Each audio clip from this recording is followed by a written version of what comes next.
I don't know what that means.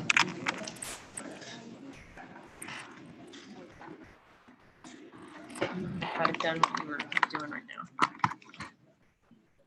Okay, iLink is up. I got some power. I don't know what that means.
Level check, test 2, 3, 4, 5, 6, 7.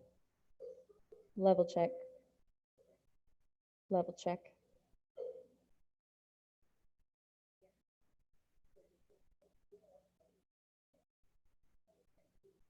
Wait, switch the XLR to the other one.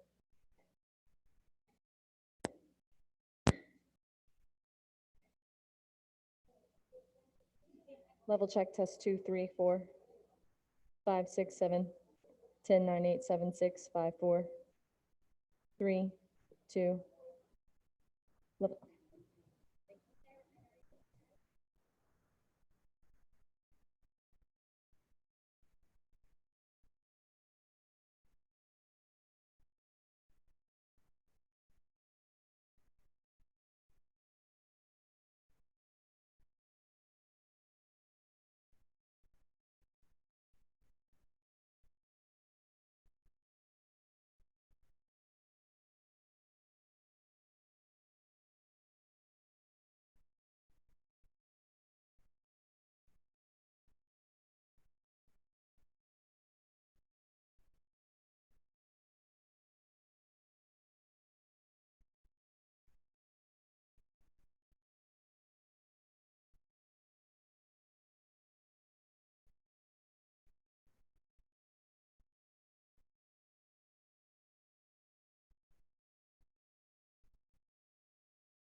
like here.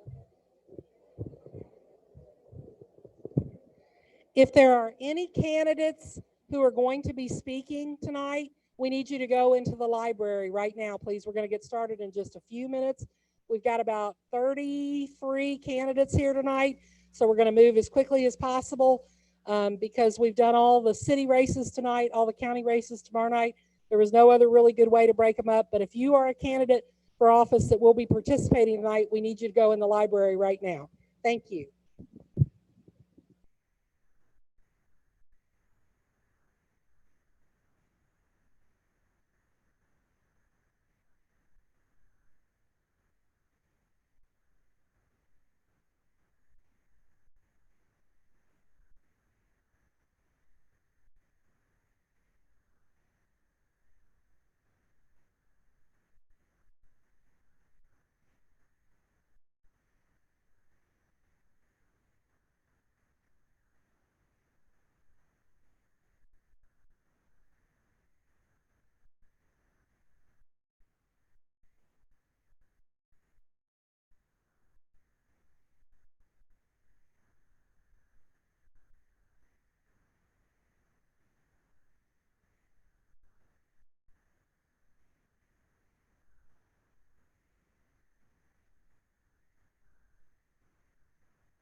Okay, I would like to welcome you all to the 2018 October Know Your Candidates Forum, sponsored by the Grant County News and the Grant County Chamber of Commerce.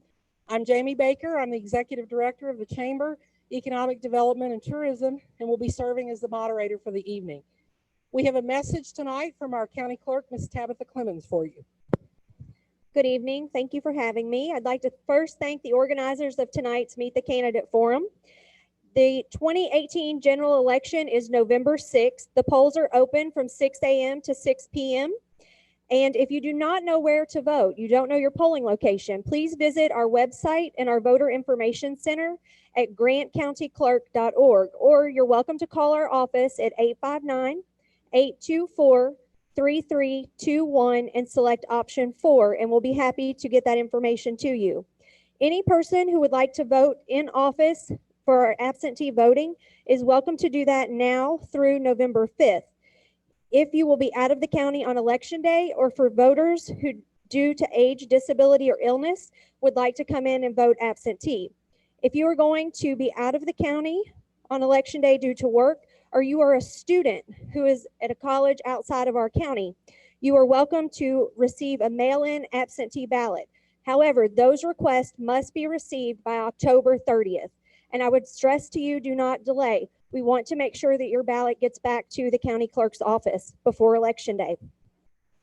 The Grant County Board of Elections will have election results scrolling the night of elections once the polls close in our office. The results will also be available on our website. Again, that's grantcountyclerk.org, or on our Facebook page.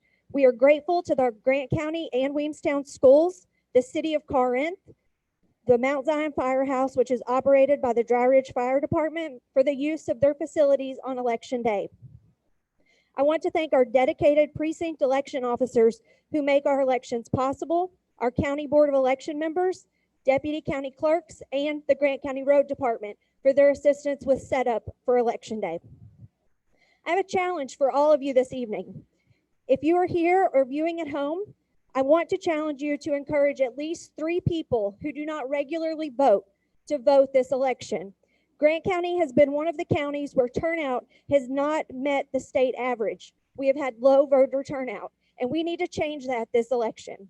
So let's show our state that our Grant County citizens are excited about elections. We care about who's leading our community, and we want to protect the freedom that so many veterans have served for us. So please go vote on November 6th.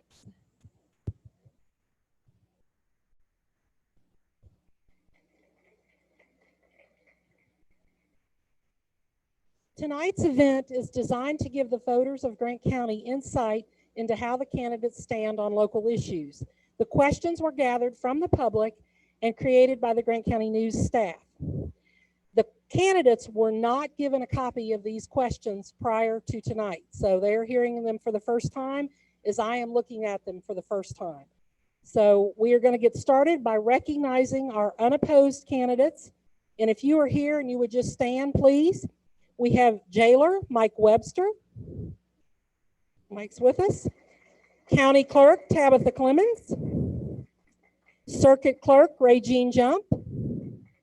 Coroner Mark Jump. Commonwealth Attorney James Crawford. Constable 1st District Patrick Michael Stanley. Constable 3rd District Danny Sanders. District Judge 15th District 1st Division Elizabeth Chandler.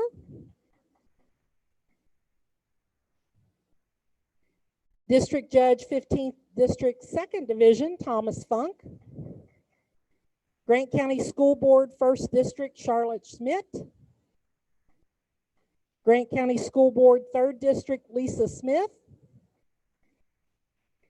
Williamstown Independent School Board Jeff Dunaway. Williamstown Independent School Board Roy Osborne. Roy's in the back, standing already. Williamstown Independent School Board Chris Spivey. Corinth Mayor Amy Lingle. Corinth City Commission, Deanna Caldwell, Barbara New, Darren Billiter, and Vicki Wolf. There are 4 city commission seats in Corinth and 4 candidates. So they are all winners. So let's give them a round of applause. We're going to start tonight with the school board candidates in the 2nd district.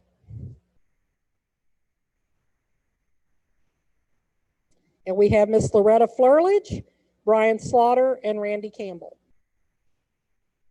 Candidates will be given 2 minutes to make an opening and a closing statement, and they will have 90 seconds to answer the questions asked of them. Welcome, candidates.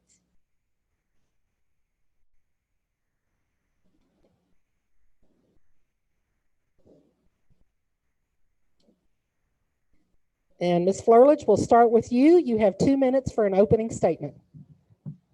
Well, my name is Loretta Flurledge. I've lived in Grant County since 1968.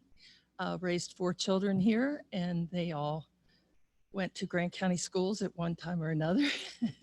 I taught at Grant County schools, and I've also taught at Williamstown schools. So I decided that since last year and since I retired, I did a K-TIP program, which was the internship program for new teachers. And the governor disbanded that program this year, and there is no more K-TIP now.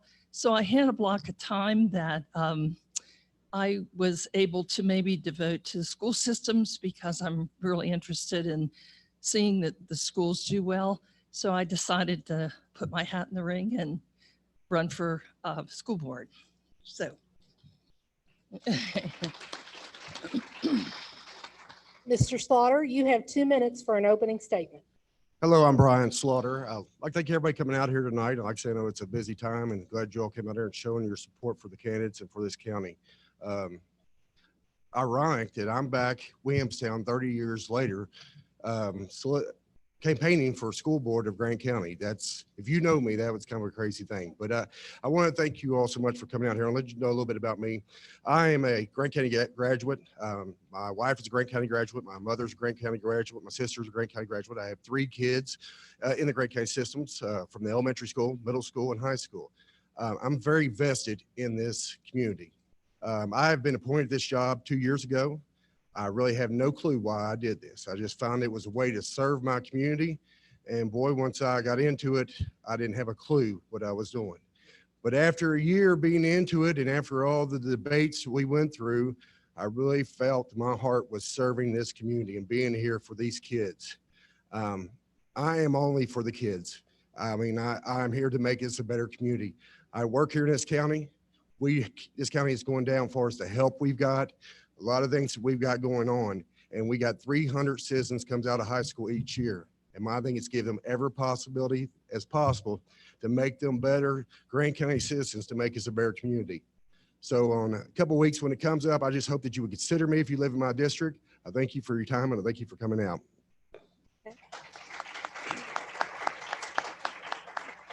Mr. Campbell, you have 2 minutes for your opening statement. My name is Randy Campbell. I live in Crittenden.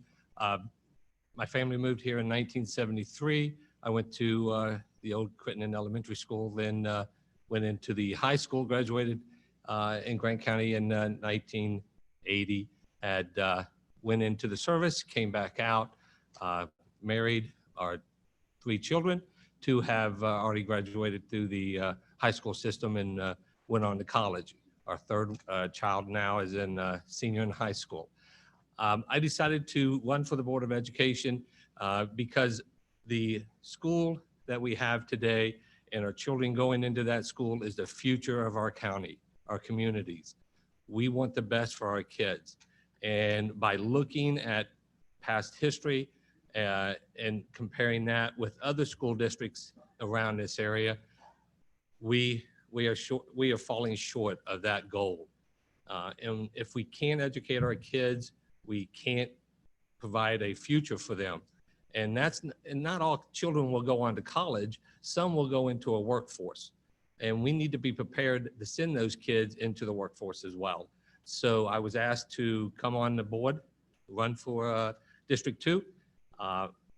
Hopefully, if you're willing and it's God's will, I'll attend and be a member of the Board of Education. Thank you. And candidates, I will remind you that we have a timekeeper down front. If you hear the bell, that means your 90 seconds is up. And if she shows you the 30-second mark, you've got 30 seconds to conclude your answer. So, all right, we'll start with the first question to Mr. Campbell. What do you see as the biggest responsibility in the role of a school board member, and how would you tackle that responsibility? Thank you. The biggest responsibility of the board member would be to make sure our kids are given every opportunity in the education that they have, either by setting a standardized testing where they would be promoted to the next grade instead of just passing the kids along. I'm not for letting kids just move from grade to grade just to make the numbers look good for Grant County School District. If we cannot prepare our children in the lower grades, time they get to high school and move outside, they are not prepared for today's life. That's the largest and biggest issue facing Grant County today. As citizens, as parents, we need to make sure and secure a future for our children. Thank you. All right, Mr. Slaughter, what do you see as the biggest responsibility in the role of a school board member, and how would you tackle that responsibility? Our biggest responsibility is the vision of the schools. We set the vision and then everyone else should follow it. As school board members, we have to think outside the box. We got to think what's best for our community. You know, I've been to several classes here recently, and we're learning about a portrait of a graduate. And this is telling us that for 60 years, we've educated the kids the same way. Well, the kids ain't learning the same way. They're different. 10 years ago, jobs are popping up that wasn't here 10 years ago. 10 years ago, a job that was a good job's gone. So these kids need to learn at a different rate, whether it's Chromebooks, whether it's computers, whether it's an open concept, whether it's blended learning. We have to think outside the box to give these kids something different, to progress them and move them up where they can be better citizens. And Ms. Flerlich, what do you see as the biggest responsibility in the role of a school board member, and how would you tackle that responsibility? Well, as a school board member, I think that my whole focus would be on improving the schools so that the children would get the best education possible. I was concerned that we had so many teachers leave the county this year. Our teacher retention seems to be down, and I feel like this might be an issue that we really need to look at, because if we lose teachers that have been here teaching for 20 years, there's a real problem with that, because those are the teachers that have been invested and are really the ones that have helped our children along the way. So in order for the children to be the best they can be, they need the best qualified teachers for that too. So. All right, we'll move on to the second question, and we'll start with Mr. Slaughter. What would your philosophy be when dealing with district budgets and school tax rates to keep the burden low on taxpayers, but still provide the things necessary in the schools? Well, that's a tough question. You know, that's what everybody's here for tonight, roughly, is no higher taxes. And, you know, just as like you, I don't want to pay any higher taxes, but our county is losing business. The only thing that came around different is the ARC. So, you know, to get the different money that it takes to run a school, we've got to think outside that box to what we got to do that. You know, we're losing SEEK money, which that is our government money that we get. So now we've actually been trying out and hitting some of the local businesses that our kids go through the tech center and asking for them to give donations to help the tech center. Therefore, we don't have to ask the general public to do so. But initially, the thing we have to do is show pride in our community and get where people want to come here, where factories want to come here, where people want to come here, where the houses want to come here. That will get higher income people here. That will get more houses, and that will bring up the tax rate that we are missing right now.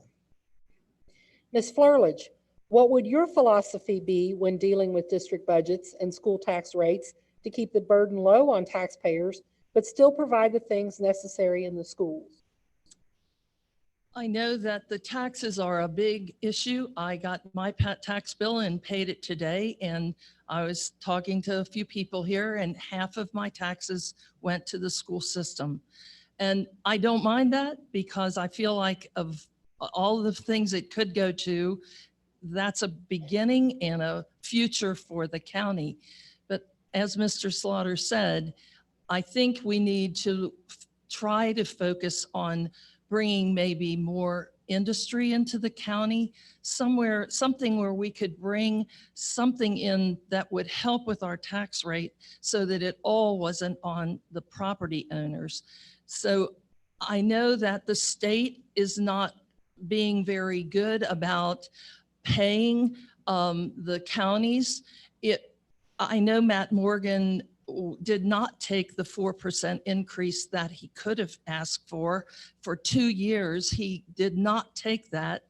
And the state said, if you don't take it, maybe we won't give you the money that we could offer you next year. So they might force him to ask you for the money.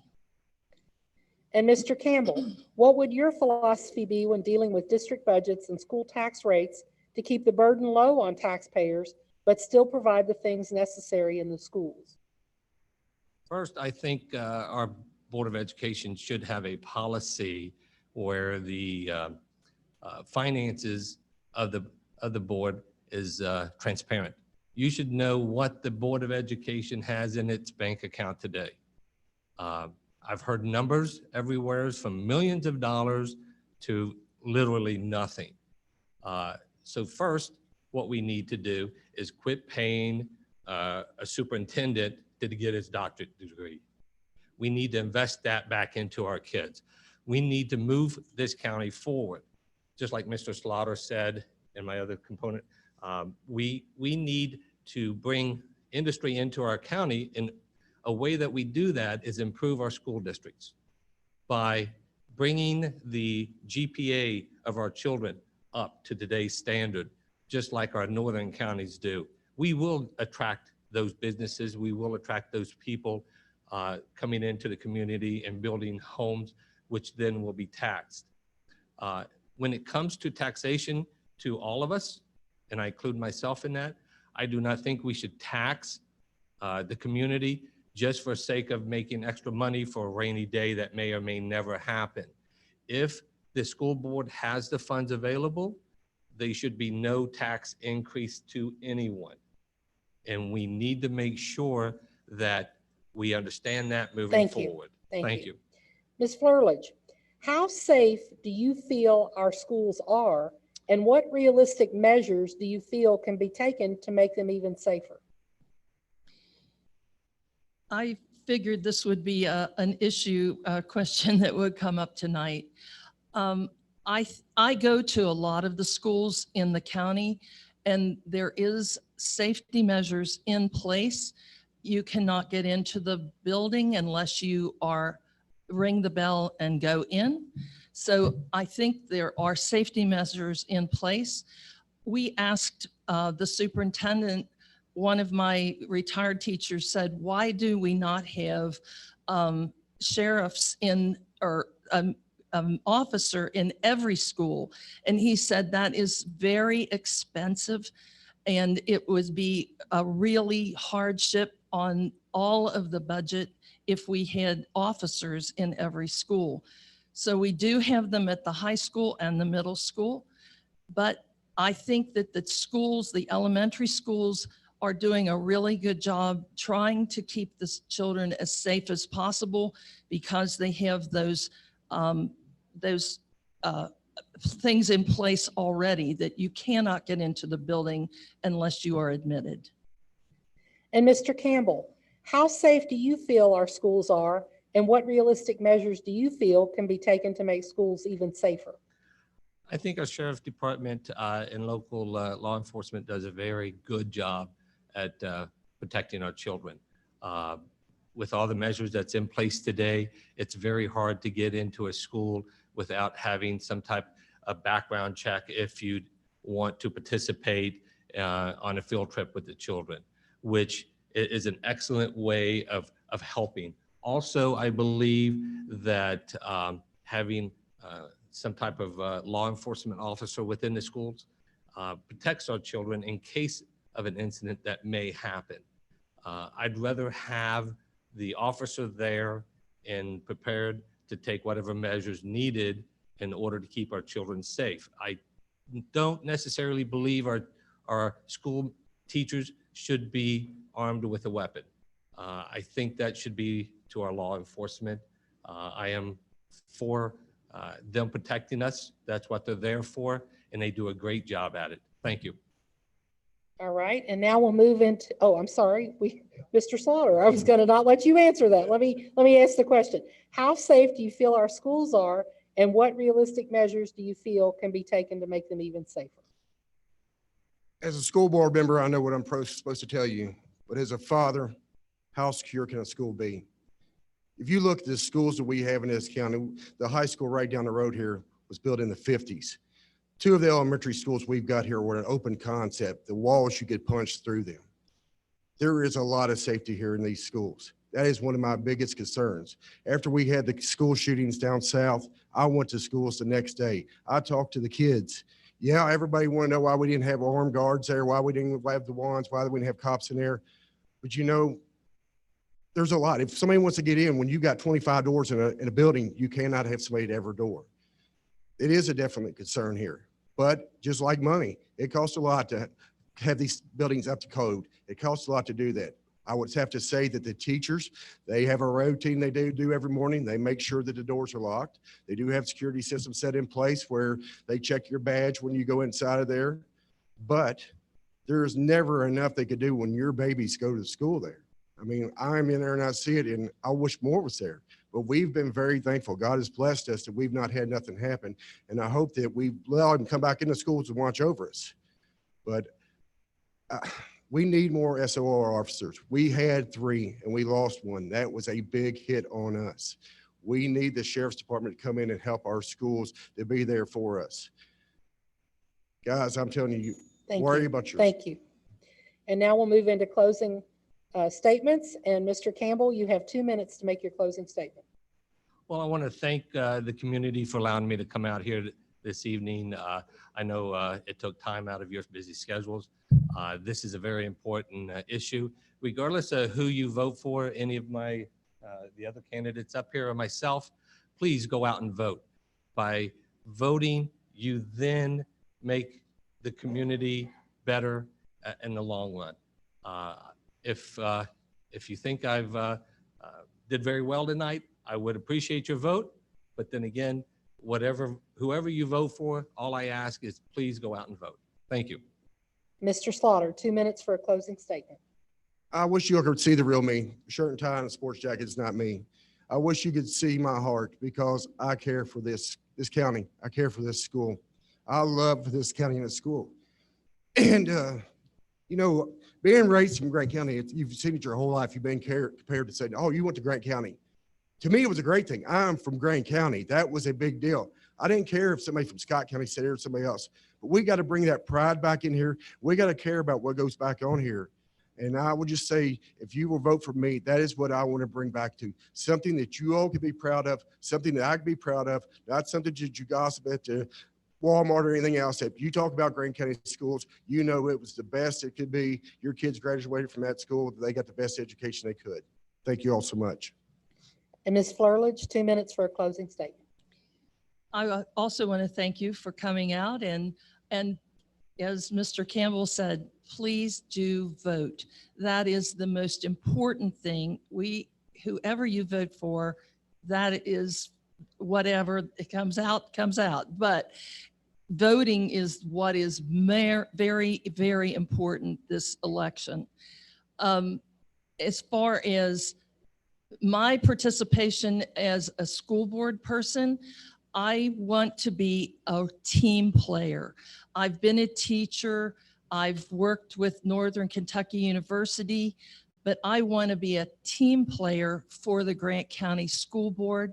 I want to learn as much as I can about the rules and regulations, and I really want to see if we can pull together and make this the best school system possible.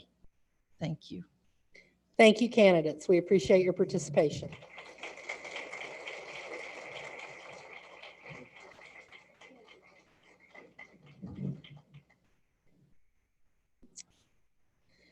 Up next, we will have two candidates for Grant County School Board in the 4th District. We have Mr. Gene Nelson and Mr. David Rose.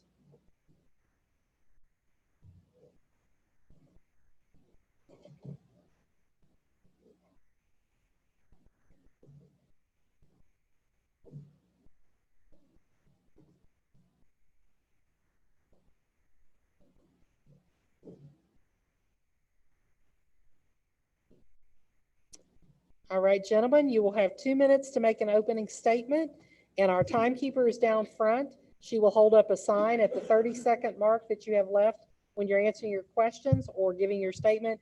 And if you hear the bell ring, you need to stop talking, or a big hook will drag you back off the stage. So, Thank you. okay, we'll get started. Mr. Nelson, you have 2 minutes to make your opening statement.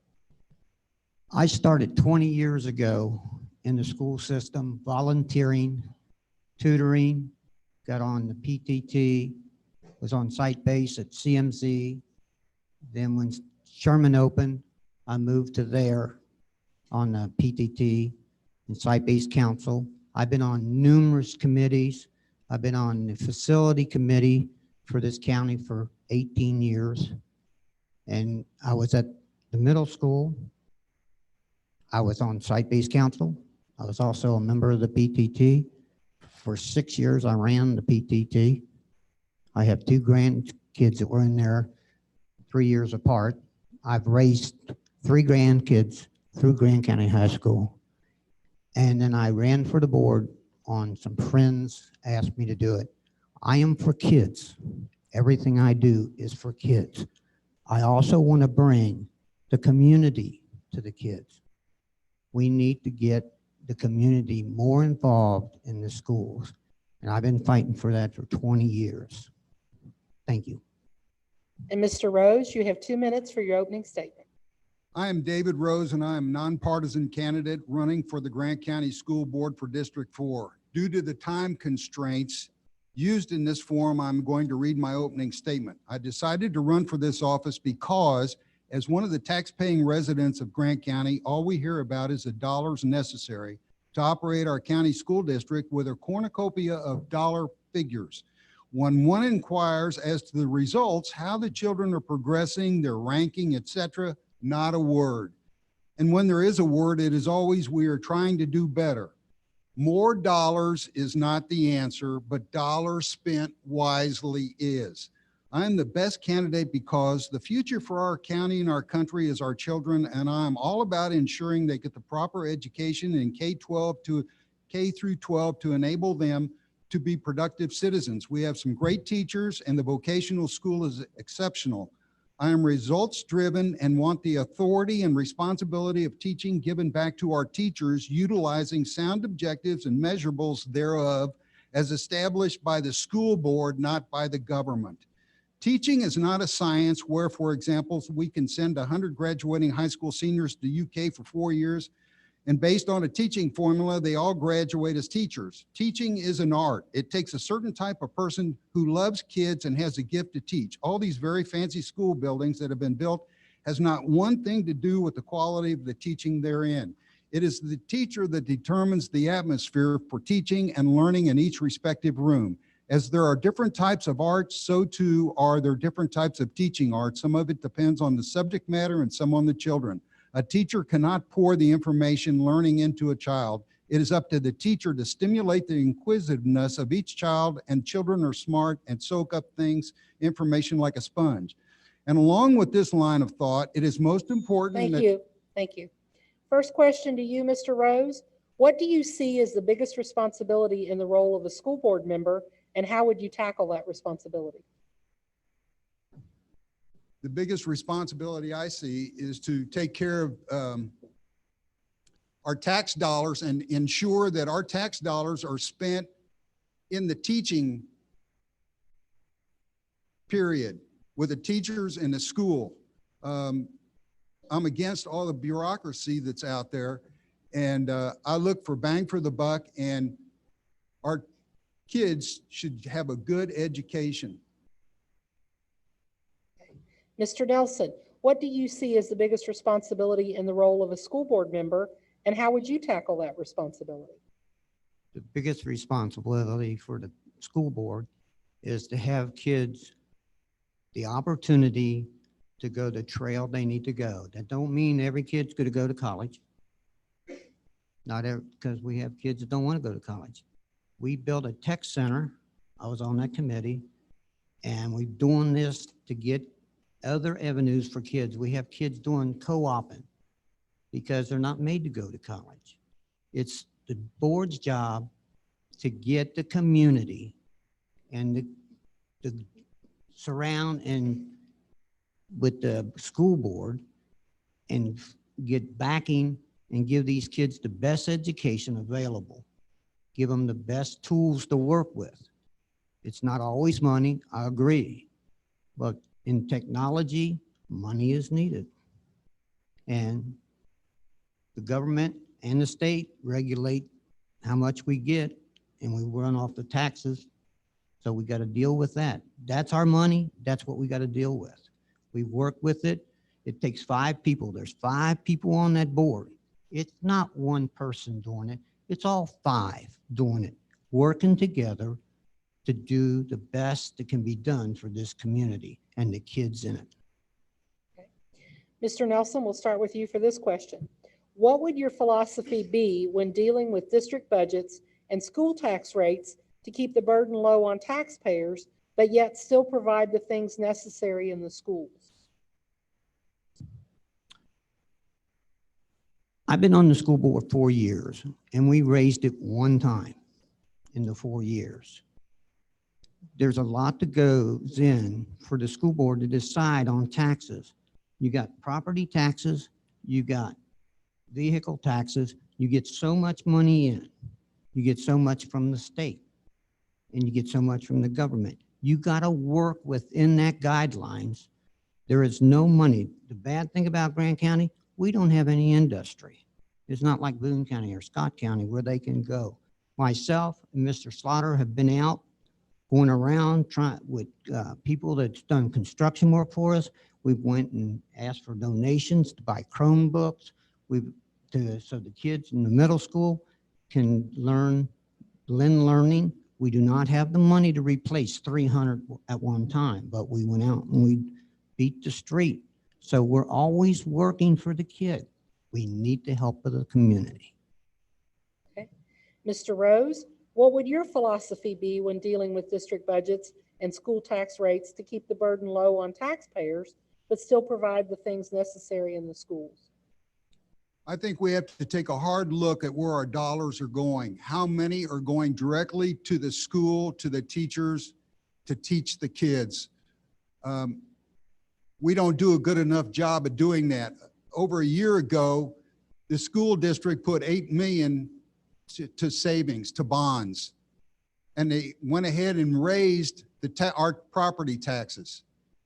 And I think we have to be good custodians of our tax dollars and spend those dollars wisely and not on frivolous things that have no effect on educating our kids. Okay. And Mr. Rose, this next question's for you. How safe do you feel our schools are, and what realistic measures do you feel can be taken to make our schools even safer? School safety. I think the first thing that needs to happen is if there are any signs that say gun-free zones, they need to disappear. We don't need those. We have resource officers, and Joe Khalil from Boone County, he's a constable, he's a pilot for Delta. He also does concealed carry. He has a good program where we could go in and educate teachers about guns, concealed carry. And Guns can be defensive or offensive. And if you look at everything, people with concealed carry, it's strictly defense. There's not been one concealed carry or one NRA person that has gone in and shot up a school. These are good people, and you can't be afraid of guns if you're educated about them and you use them only in a defensive posture, and that's the way they be. But I think the powers to be have to decide this. This is going to be bigger than just the school district making that decision. I think the state and the federal government's going to have to enter in on this too, because it's, in a way, it's bigger than all of us. But I don't like having our kids going to a jail to learn. And by what we do in our schools, that's almost what it's turning into, a jail. And I don't want that for kids. It's a place of learning. Thank Okay. you. Mr. Nelson, how safe do you feel our schools are? And what realistic measures do you feel can be taken to make our schools even safer? We, as a board, have made progress in the safety. You can arm people in school. That is not the way to go. You don't arm teachers. They are teachers. They're not policemen. The Navy SEALs trained to kill people. And there, when they got into a spot, they only are 15% of their value in what they hit. And we're going to arm people in schools where kids are. That is out of this world. We go around checking. We have put in areas where people coming into the school have to be go in a concealed, an isolated area to the office before they ever get in school. We have people walking around the schools, making sure the doors are always locked at all times. So we keep doing that. We have looked into other areas what we need to do, but putting guns in school, to me, is a dangerous thing. Thank you. Okay. We'll move into closing statements. Mr. Rose, you have 2 minutes. I would like to thank the Chamber and the Grant County News for this forum, and especially Brian Marshall, editor of the News, who is finally making it a true county paper. Jesus threw out the money changers from the temple, just as we need to throw out the politicians and the bureaucrats from our educational system. One man can't do that, and a geezer at that, but with your help, we can get the ball rolling. We can't eat the elephant all at once, but one bite at a time, it can be accomplished. After all, the system didn't get this big overnight. Neighbors, you came here to educate yourselves about the candidates just as our children go to school for education. So you hear from incumbents and us wannabes. But are we appearing before you saying what we think you want to hear, then do what the powers in charge demand? Or do we mean what we say, walk the talk? And how many yard signs or how big the yard signs are, does that mean one candidate is head and shoulders above the other? All of you here tonight are named in our Constitution, we the people. You are the militia, but not for the G word in this instance, but for the V word, for vote. I challenge each and every one of you to get informed. It is one thing to come to a forum and listen, but it is totally different to attend council meetings, fiscal court meetings, or school board meetings and observe how your representatives talk and act. Do they have you, your kids, all of us, our best interest in their actions, or are they a go along to get along person? Are they spending our confiscated tax dollars like they are coming out of their own pockets or ours? As you vote November 6th, whether you're a Democrat or Republican, please don't just push the party button and cast your vote. Reminder to all, haven't seen a ballot yet, but all these nonpartisan office candidate positions must be voted on manually. And I thank you all for coming tonight. 25,000 people. And Thank you. Mr. Nelson, you have 2 minutes for a closing statement. Thank you. I would like your vote. I wear a wristband on my wrist that I have gone to school and conferences, being the board member. It's continuous education. It says, because I said I would. And as a candidate, when I tell you I will do something, I do it. I have done it. I have made people mad coming to the board meeting because they don't know how to follow the policies and procedures that are set forth for coming and talking to the board. They just skip it. So how can a candidate that goes around not following procedure want to be at the top and somebody else to follow procedures that they make? You got to live. Being on the board is not a 1-month job or a 2-month job. It's a 7-day, 24-hour job continuously. You have to know what's going on. You have to know the constituents in your area, what needs to be done. We got elderly, we got young people. You got to listen to everybody and come up with what is needed in the Grant County community. But remember, it's the kids that are the most important. I don't like to pay taxes. But I pay them. I pay the same as everybody else does. If that's the only solution to keep our school board, school district above water, then I will vote for it.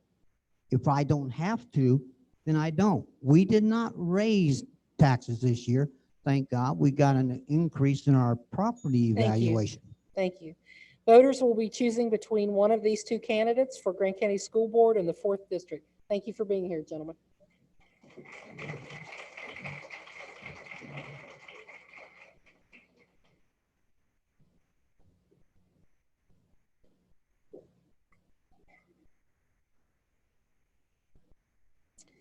Our next race will be for Crittenden Mayor. We have 3 candidates, Mr. Doug Bowling, Ms. Camilla K. Patton, and Mr. Bobby Newman. And I believe that 2 of our candidates are here this evening.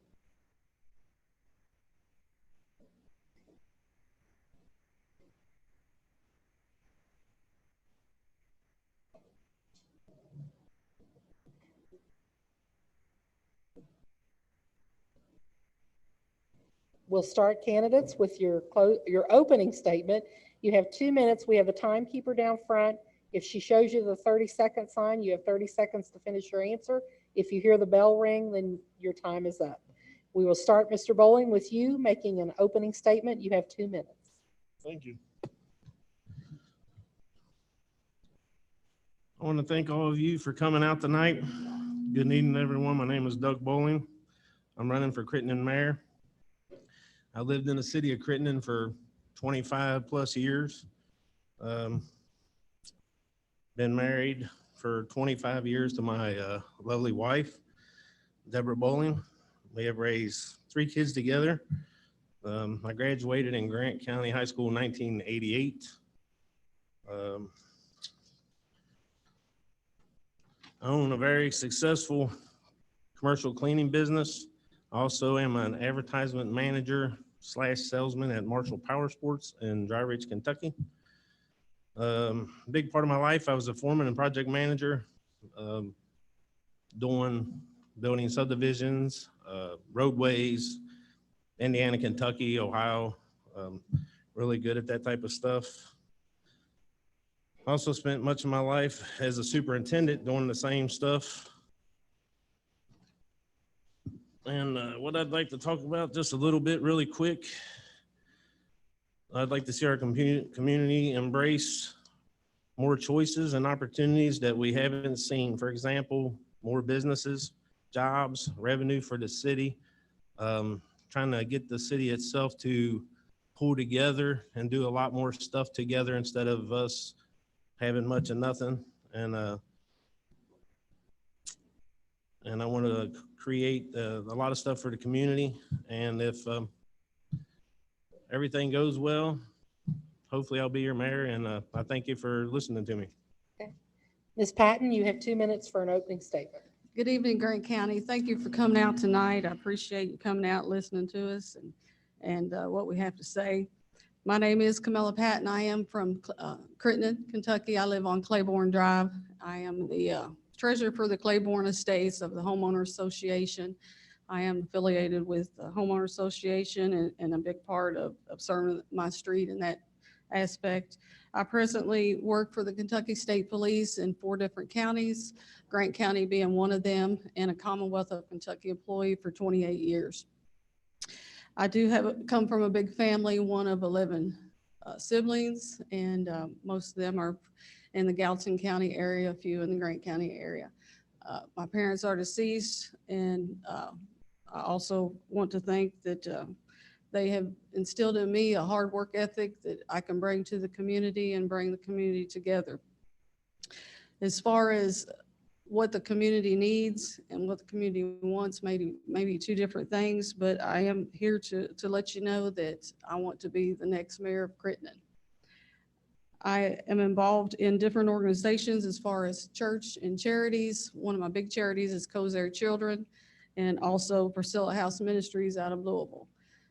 We have an epidemic going on, and it continues to go on with the drug epidemic. It hits our small towns, it hits our big towns, it hits counties. I do want to see things happen that's going to possibly change that in a different way and bring positive things to the neighborhood instead of drug needles and people's garbage and things around town being done. But I thank you for coming out again tonight. Ms. Patton, we'll start with you for the first question. If we could turn the clock forward by 4 years, what will be different in the city as we are nearing the end of 2022 because you were elected mayor? I have some different ideals, and I'm one part of the executive board at Crittenden if I'm elected. But some things I'd like to see changed is something for the seniors. We don't have an adequate senior center for the seniors to come in. What they're using now is the post office basement. It's not equipped for handicapped or accessibility to people with disabilities. I'd like to see that come in as well. The fire and rescue, I'd like to see that be more prominent and have adequate equipment to supply those needs for the people. Also, personally, on a personal note, there's not enough things for kids in the community to do. There's not really much of anything. We have the Grant County Park, and I'd like to see that more utilized. I am looking into, if elected mayor, possibly an aquatic center, going to Georgetown and Florence and seeing the revenue, what it takes to have that, what it takes to, what's coming in and what's going out, and invite new businesses in and possibly give an incentive for a tax incentive for the new businesses that may want to come into the area. Okay. Mr. Bowling, same question. Let's turn the clock forward by 4 years. What will be different in the city as we are nearing the end of your term in 2022 because you were elected mayor? Well, one thing, a lot of the stuff that she said is actually what should happen, definitely, as in the seniors, the kids. There's absolutely nothing for seniors to do in Crittenden right now. There's absolutely really nothing for all the kids to do. We got all these big subdivisions all over. They got nothing besides the park, which is way too far away for them. I'd also like to see the infrastructure get a lot better. There's a lot of improvements that could be made that would draw businesses. We're not getting a lot of businesses because the infrastructure is not up to what the companies want. I'd also like to definitely 100% see an ambulance service in the city of Crittenden. I just don't know how you go without one. Somebody has a heart attack and we got to wait for Dry Ridge, Walton, Williamstown. By the time they get there, somebody's possibly going to die. I mean, that has to happen. I think another really good thing would be is looked into it a little bit, talked to a few people. I think it'd be really good with something with the seniors to have some kind of transportation to get back and forth to doctor's appointments and so on. Medicare, Medicaid, all them usually pays for that stuff. I think it'd be a really good thing for the seniors. Mr. Bowling, this question's for you. We'll start with you. The amount of law enforcement presence in Crittenden has been the subject of concern in previous years. How would you assess that presence, and what would your plan be to improve it? Well, the amount of law enforcement we have in Crittenden is, I think, one officer for 10 or 12 hours a day or something like that. I think one thing we need to have at least 2 officers in the city of Crittenden at all time. It's not really feasible to start your own police force. The insurance and stuff is really expensive. It'd probably be go together with another city or a couple cities, or maybe even the Grant County Sheriff's Office would be a really good deal where they dedicate at least 2 sheriffs to our city at all times. And I've kind of talked to them a little bit about that stuff.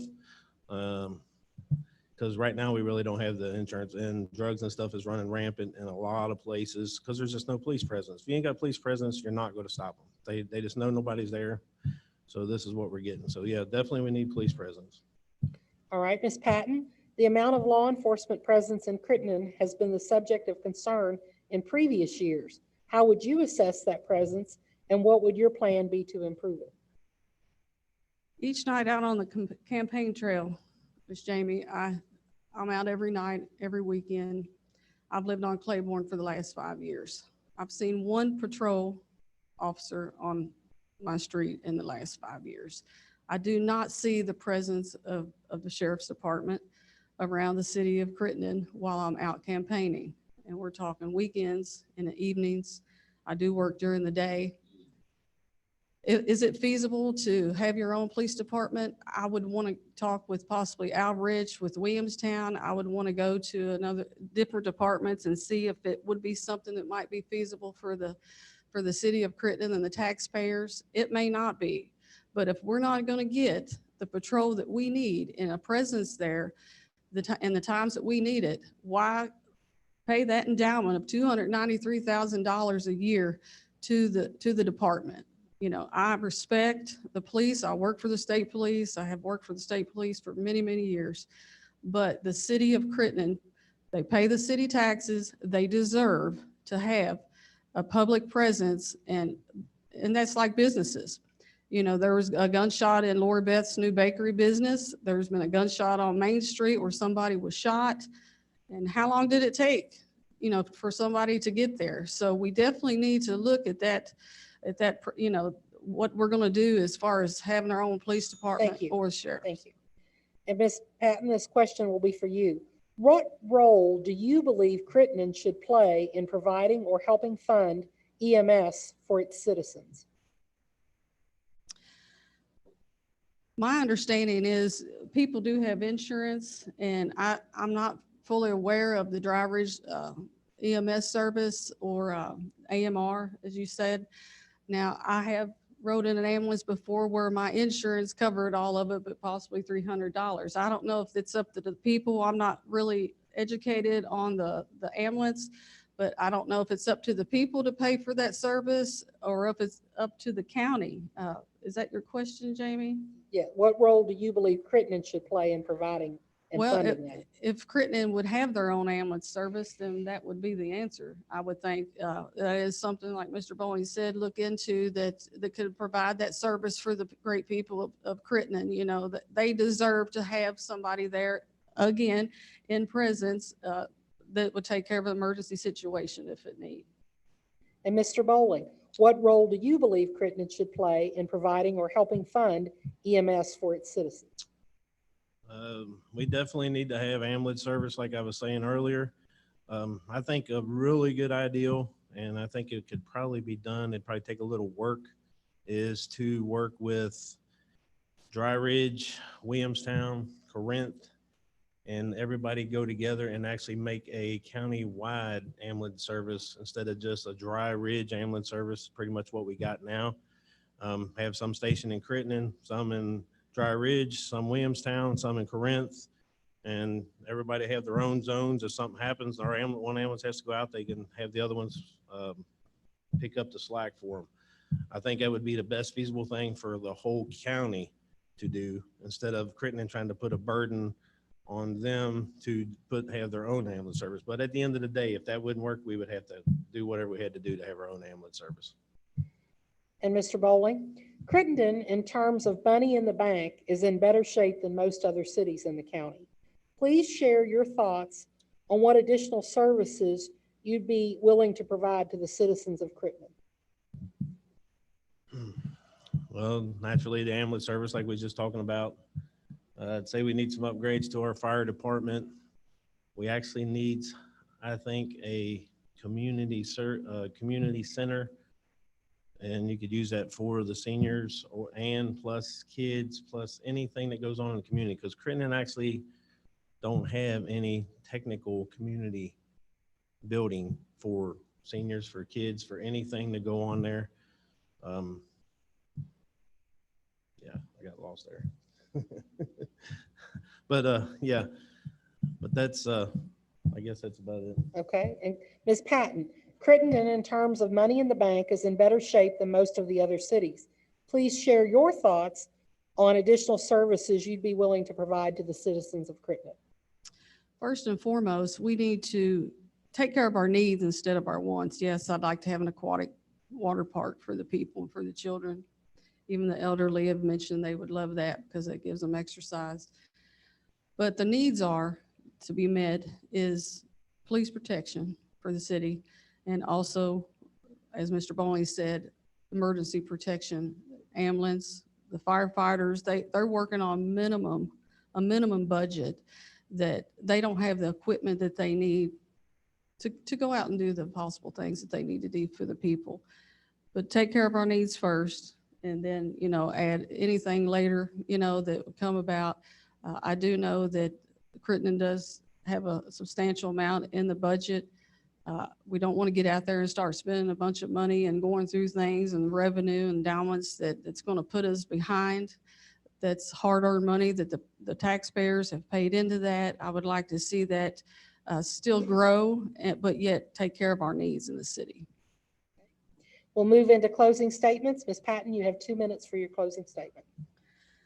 Public service is something I will and always will be addressed to do in my life.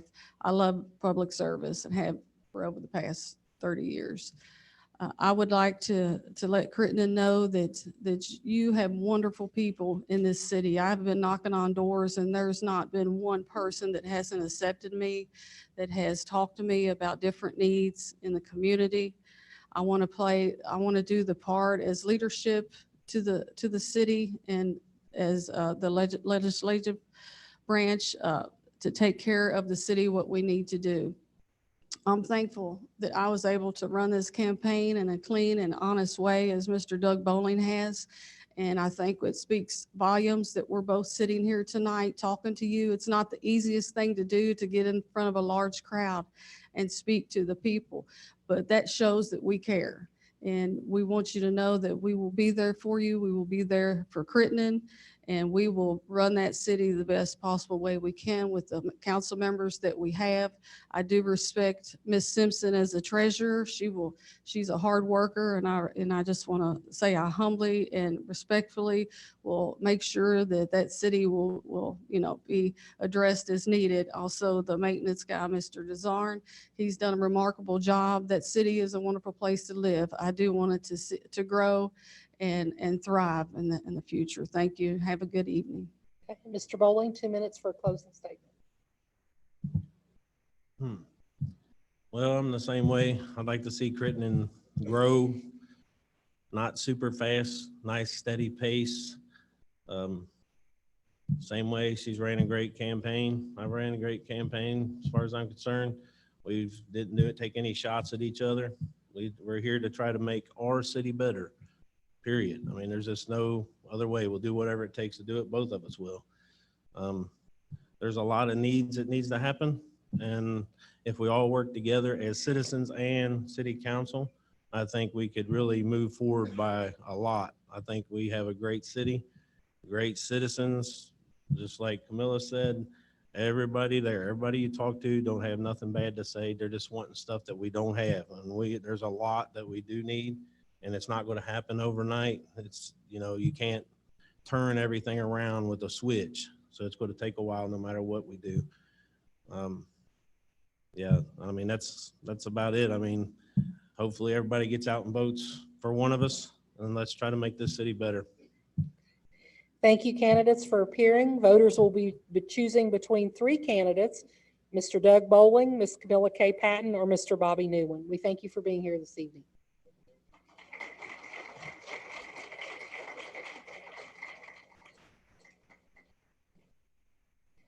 Our next race will be Crittenden Council. We have 3 candidates with us this evening.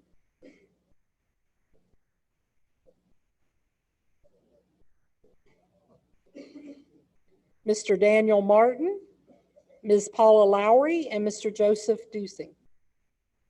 Welcome.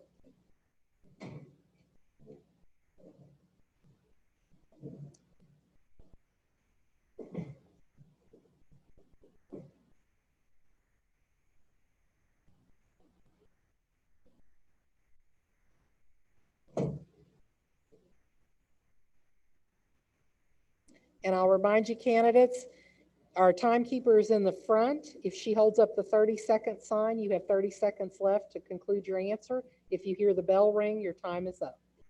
We will get started with your opening statements, and we will start with Mr. Daniel Martin. You have 2 minutes for an opening statement. My name's Daniel Martin.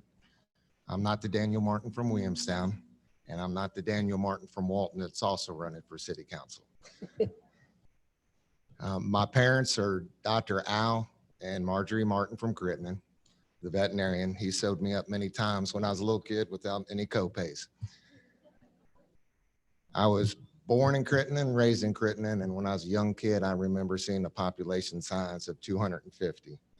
Now I can't believe that there's 3,800, give or take, or excuse me, 3,800 to give a few. I can't believe it.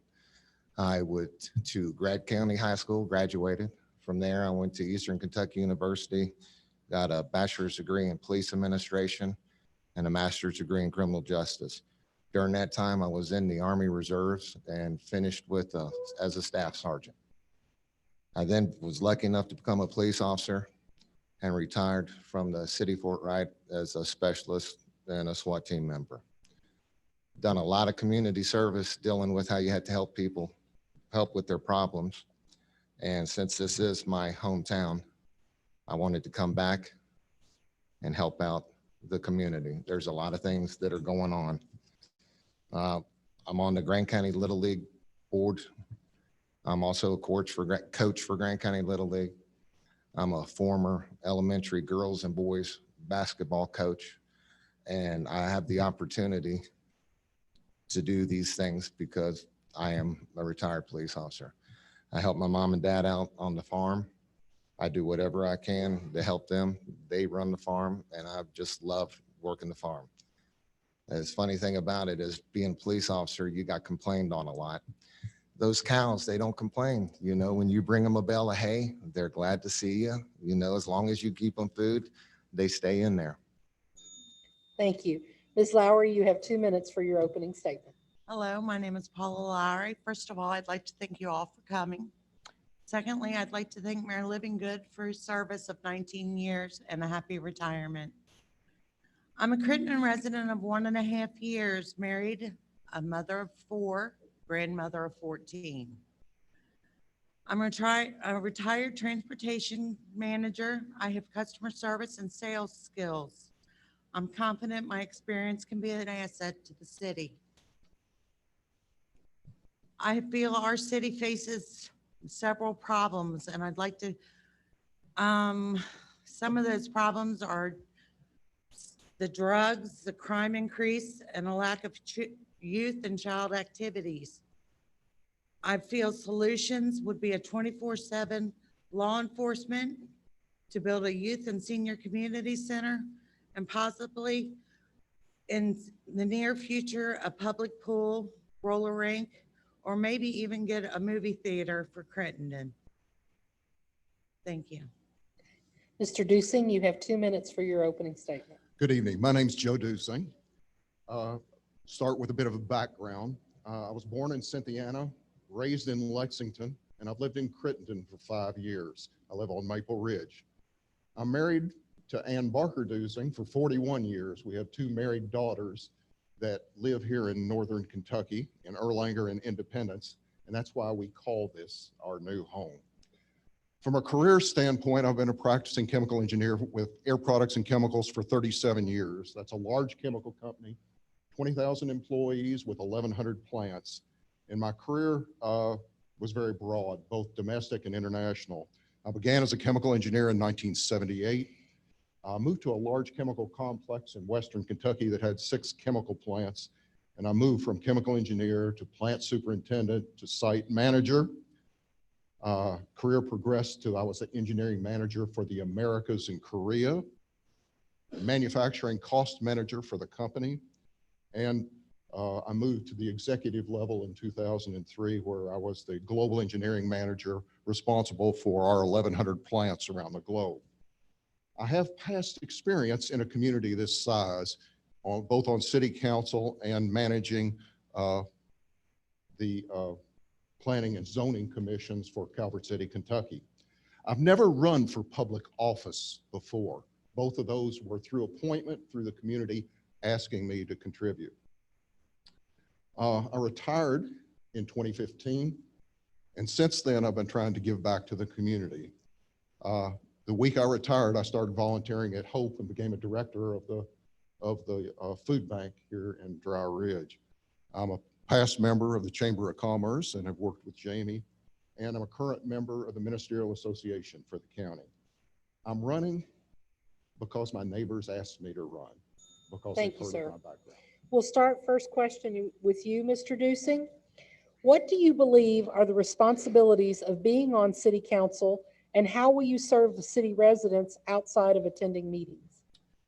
Well, with my experience and having attended about 5 or 6 of the city council meetings in the last few months, I see a niche where I can add value. And what I think Crittenden needs first and foremost is a comprehensive plan, a master plan for development for the future.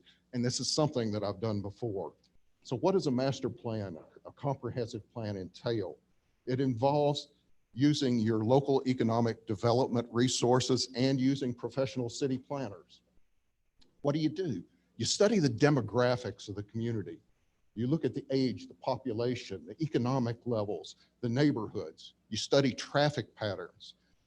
You look at infrastructure, at roads, utilities, water, sewers, and find breakpoints for expansion. For these professional city planners have large databases that allow you to compare your community and look at what's successful for expansion and what the pitfalls are. And they develop a plan that you share with the community in town hall meetings. From there, you develop and endorse that comprehensive plan for development. And then the work begins. You have to modify your zoning ordinances and your city ordinances to endorse the plan, support the plan. And Thank you. Ms. Lowry, what do you believe are the responsibilities of being on city council, and how will you serve the city residents outside of attending meetings? I think city council is not just a 20-minute meeting once a month. I feel that city council is something that it's a 24/7 thing. You have to be there. You have to be motivated. You probably would have to listen to the people more, take into consideration what they want, how they feel about things, and go from there. And Mr. Martin, what do you believe are the responsibilities of being on city council, and how will you serve the city residents outside of attending meetings? I think one of the most important things of being on Crittenden City Council, serving the people that live in the city, is when a lot of people become city council members and or mayors, they look at the savings account that former people have been saving from the tax dollars. And they think that this is their money that they can turn around and go open up the purse and buy whatever they want to. You need to be fiscally responsible. Just because you have a savings account doesn't mean you have to go open up a savings account and buy everything. You got to set goals for what the city needs. 1 year, 2 year goals for the money. Nobody likes paying taxes. So what you're trying to do is, I'm wanting to bring in some of the businesses. If you get off the Crittenden exit, you turn right, there's a bunch of property for sale. You turn left. It doesn't matter if you're going northbound or southbound. There's a lot of property off the exit for sale. If we can get businesses in here, that will help generate more money. Businesses, you got to see what they do. I like shopping in Crittenden. You shop in the city, that funds you, then you go outside the county. And if there's nothing outside the county, then you have to even go farther. That's the main thing, is fiscally responsible, saving your money. Ms. Lowry, this question will start with you. What role do you believe Crittenden should play in providing or helping fund EMS for its citizens? I feel that EMS is important for Crittenden because right now, when they call, they're having to travel 7 miles or from the nearest hospital. It's costing the Crittenden residents a fortune to get ambulance service. I feel like we need our own EMS. We need, but I also feel like we need our own police station. I think that we could look into it and come up with a budget on how we could get EMS service for the Crittenden residents. Mr. Martin, what role do you believe Crittenden should play in providing or helping fund EMS for its citizens? Well, right now, everybody in the county pays a $25 fire fee unless you get it waived. Paramedics are important. I worked in the cities up north where you called 911, said you were having a heart attack. The ambulance was there 2 to 3 minutes. It's kind of a shock when you have the other ones making runs, transports to the hospital or from the hospital, which is important. It has to be paid some way. The EMS sends bills to your medical insurance, a bill that they transported you. Some insurances pay that. If you don't have insurance, you don't pay it. The private ambulance service sends you to collections. Right now, you're looking at Dry Ridge having a big money problem where they're wanting the cities to pay. They need to pay. As for how much, it's going to take a 2-3 year plan to get everybody together where we can start saving our money, like the $25 fire fee goes for the ambulance service. Mr. Dusing, what role do you believe Crittenden should play in providing or helping fund EMS for its citizens? First and foremost, I think that the public safety is very important for the citizens of Crittenden. And where there's really two choices of how the EMS service is provided. And we've already talked with our other panelists about what those possibilities are, but I don't think we're finished with the planning process. I, for one, believe that we need to be physically responsible in Crittenden, but we need to pay our share. And Mr. Martin, we'll start with you for this question. What do you feel is Crittenden's biggest asset, and what is the biggest challenge the city faces? Mr. Martin. Yes. I believe the biggest asset is you're looking at a lot of vacant property as soon as you get off the exit where businesses can come in. If you bring businesses into the county, you're generating more tax money for the city and for the county, which means the residents don't have to pick up as much. Right now, Crittenden's paying every per thousand a little over $2 of property tax to the city. That's not to the county, that's to the city. That's the biggest asset. The biggest need, I think you said, was Challenge. the need? Challenge. The biggest challenge is my daddy always got mad at me for running around at nighttime because he told me that only critters come out at nighttime. Well, that's true. Critters come out at nighttime, and those are the critters that go and steal air conditioning units. Those are the critters that break into people's sheds where I even had some of my lawn equipment stolen. The biggest challenge is having 24-hour coverage, Crittenden having its own beat where there is when you call 911, because when seconds count, the police are minutes away. Mr. Dusing, what do you feel is Crittenden's biggest asset, and what is the biggest challenge the city faces? I think we've got a community with a lot of potential. And I think we can realize that potential when we implement the comprehensive plan that I was talking about. The results, in my experience in having these plans produced, is that you'll have a vibrant and productive community that's welcoming both to residents and to industry. And as my colleagues have said, things get much easier when you have industries here with a large tax base to do good things for the community. I've seen that happen. It takes years to implement a comprehensive plan, but without a plan, the best you'll have is spotty performance.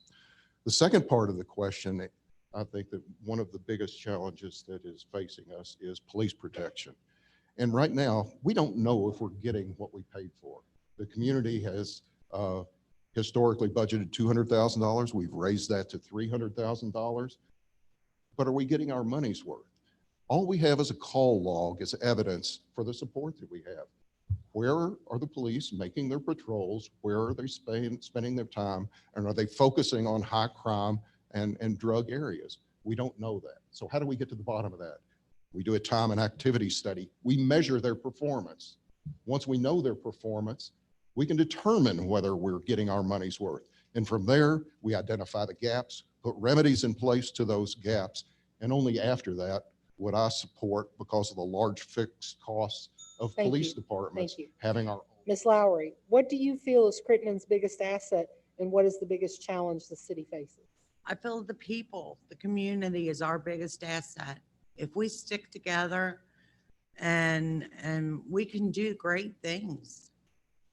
You know, I came from Florence and I'm telling you, that is a rat race in itself. The traffic, the people. I mean, I just feel like that Crittenden's community and the people are its best asset. And from there, I would think that our drug issue is the biggest challenge. We need 24/7 police patrol, and we can do that without raising taxes. Thank you. We'll move into closing statements. We'll start with you, Mr. Dusing. You have 2 minutes. So the overarching question is, what are you going to get if you vote for me? You'll get an experienced executive manager who's managed hundreds of people at a time, millions of dollars at a time, and over the course of my career, thousands of individuals and billions of dollars of capital and expense. I have experience on city council. I have experiences driving to communities through a comprehensive plan to vibrant, beautiful communities that you'd want to live in. I have contractual experience, I have technical experience, and I can bring both of those to the table in the decisions that come before the city council. I'd appreciate your vote. Ms. Lowry, you have 2 minutes to make a closing statement. When my husband and I moved to Crittenden, we found our forever home. We fell in love with Crittenden. It was our own little Mayberry. We love our community and the small town atmosphere. I want to see and take part in moving us forward, but not with fancy hotels or more restaurants. I want to bring us together as a community with more activities for our youth, seniors. I prefer small business and family-owned and operated businesses. Growth and revenue would come. We could purchase a park. We could hold festivals, carnivals, community, yard sales. We could put an aquatic center in like the one in Boone County. Learn to run it with supervision, generating a profit and revenue. I appreciate you. You have a good day. And Mr. Martin, you have 2 minutes for a closing statement. Just need to make sure everybody remembers that once you get into city council and or mayor, that you look at the savings account and don't think that you can sit here and start spending it. That money was saved for a reason. I want to be fiscally responsible. I want to get the city residents and businesses what they want. I want to be their voice. I've already talked to businesses. I've talked to residents. I just don't want to say, see you later until next election.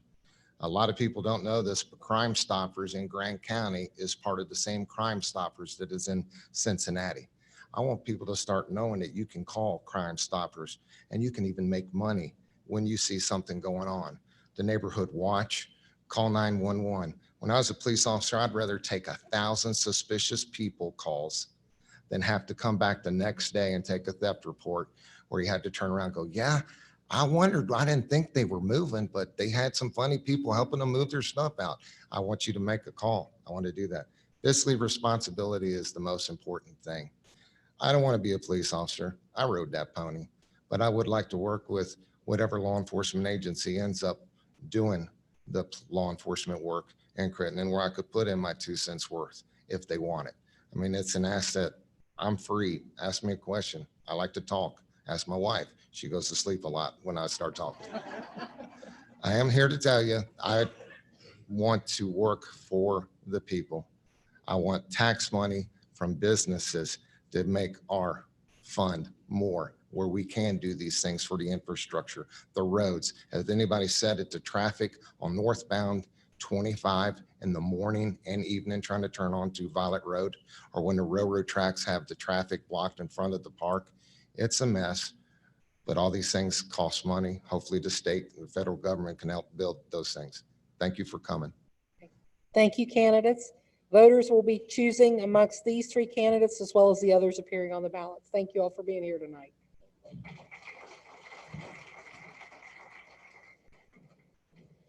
Our next race will be Dry Ridge Mayor. We have 2 candidates, James Wells and Greg Brockman. And then we will take a short break after we finish with the Dry Ridge Mayor candidates before we proceed on for the evening.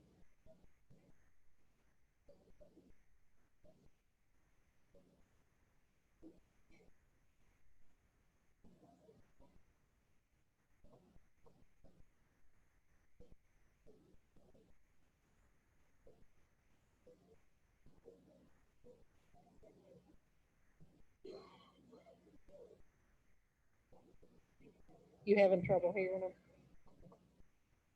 Having trouble hearing them? Okay. All right, we welcome 2 candidates for Dry Ridge Mayor to the stage, James Wells and Greg Brockman.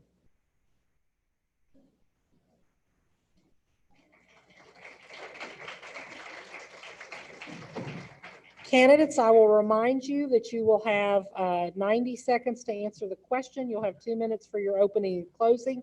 If you see our timekeeper hold the 30-second time up in front of you, that means you have 30 seconds left. If you hear the bell ring, that means your time is up.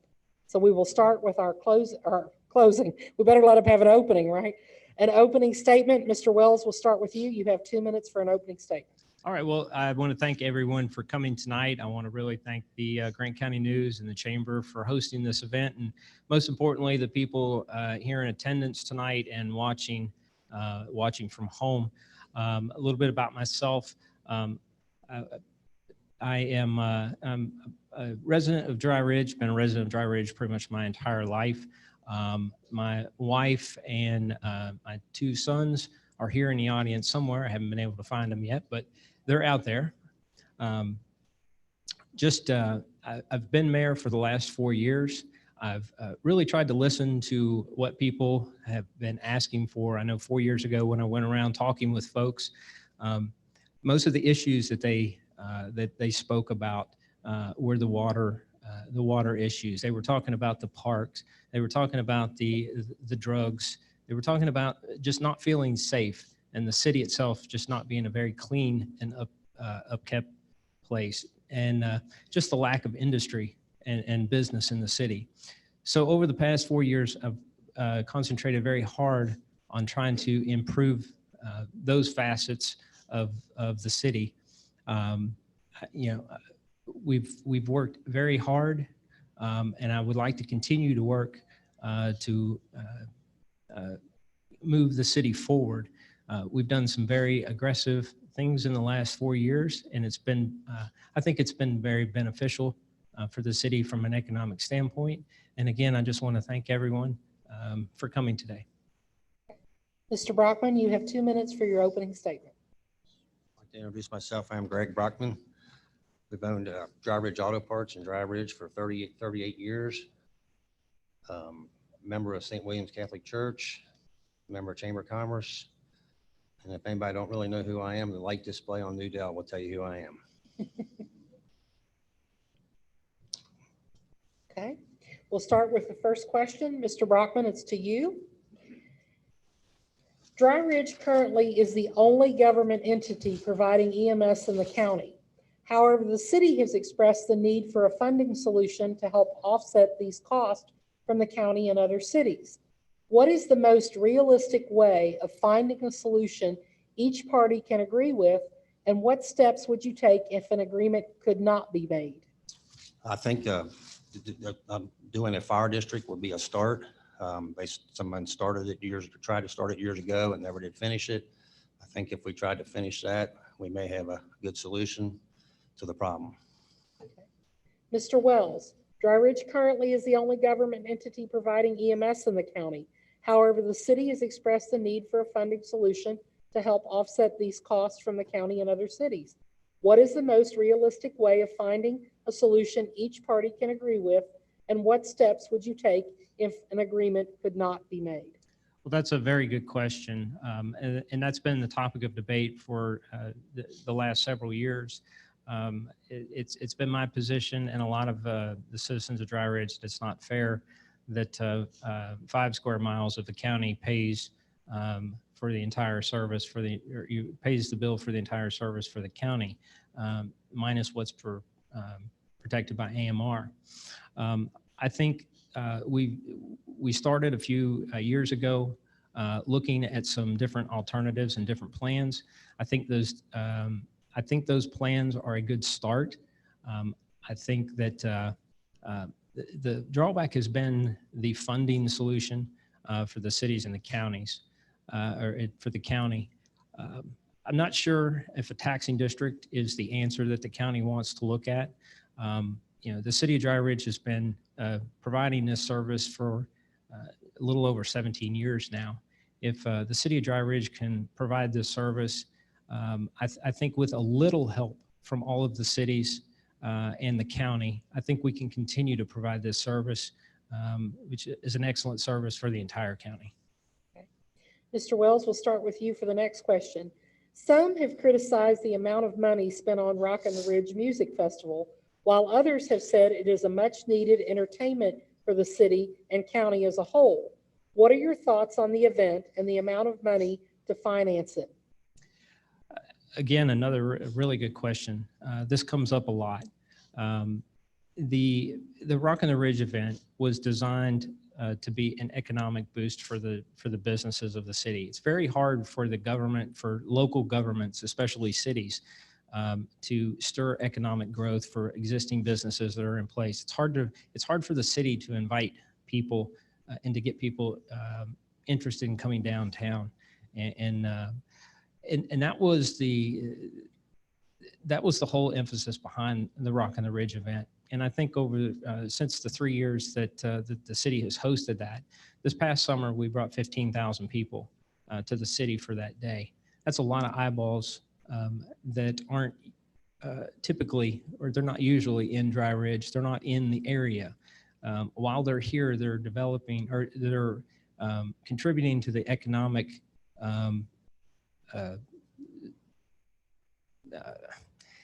they're buying things, they're here, they're seeing what businesses are here in the city. That is an unmeasured, there's no way to really measure what economic benefit that has. But I believe that's what's important for Rockin' the Ridge. Yes, it has not paid for itself. What we have strived to do, though, is to keep it within budget. This year, we were actually $16,000 under budget. Thank you. Mr. Brockman, some have criticized the amount of money spent on the Rockin' the Ridge Music Festival, while others have said it is a much needed entertainment for the city and county as a whole. What are your thoughts on the event and the amount of money it takes to finance it? The Rockin' the Ridge isn't a problem, but we cannot continue to spend and lose this much money. We cannot pay these high-priced entertainers as much as we can pay a city police officer for a whole year in 2 hours. We cannot keep doing that. Somehow, it's a good thing to have, but somehow we have to curtail the money. We just can't keep losing $40,000, $50,000 a year. There's no way the taxpayers of Dry Ridge want to keep paying that much money out. The economic part of it, the downtown businesses, as of mine, Grant County Drugs, Ivy League Florist, we're out that day. Whether we make $1,000 or $500, we make nothing. The McDonald's, the Arby's, all them out there, they're going to make money regardless.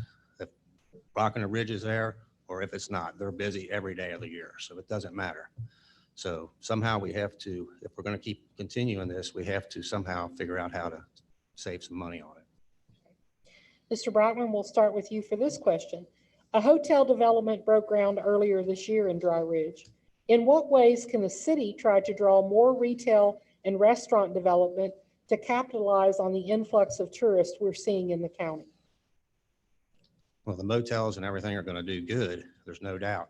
But we still need some kind of small businesses or light industry in Dry Ridge. We have nothing. There's nothing there that we have. The motels aren't going to make millionaires out of people. The pay is not there. People aren't going to work in Dry Ridge for $8 an hour, be taxed. They're not going to have anything left. So there's the motels and restaurants aren't going to make Dry Ridge. Mr. Wells, the hotel development broke ground earlier this year there in Dry Ridge.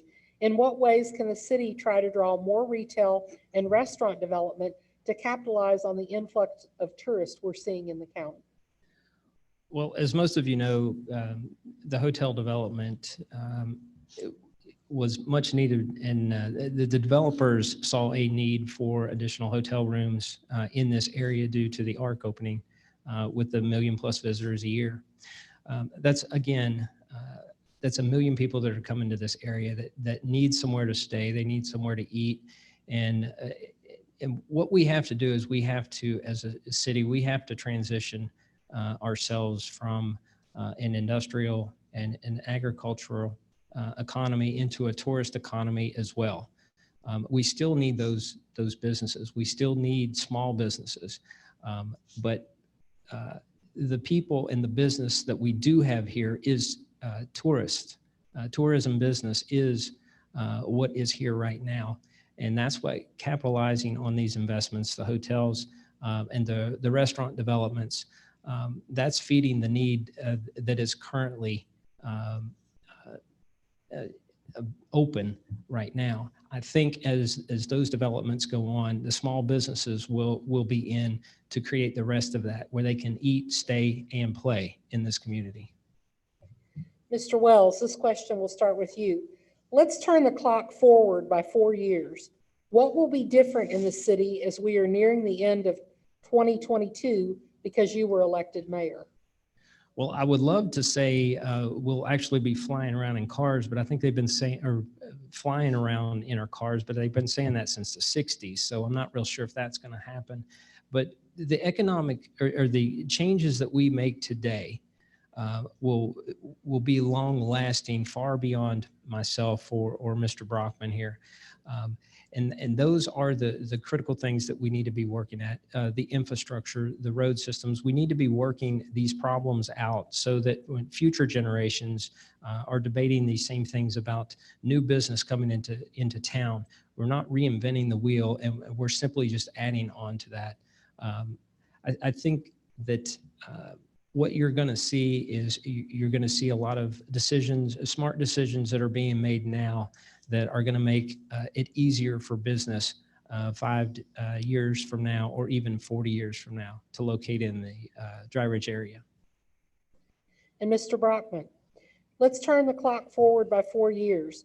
What will be different in the city as we are nearing the end of 2022 because you were elected mayor? We're going to try and work out something on this water and sewer problem, and we're going to try and get some more small light industry into Dry Ridge. We'll move into closing statements. Mr. Brockman, we'll start first with you. You have 2 minutes. I just want to thank everybody for listening to me. I'm not a great speaker, so you just have to bear with me, and I appreciate you being here and listening to me. Okay. Mr. Wells, you have 2 minutes for a closing statement. Well, again, also, I would like to thank you all for listening and being here in attendance. It shows how important you think this, or you feel that this election process is.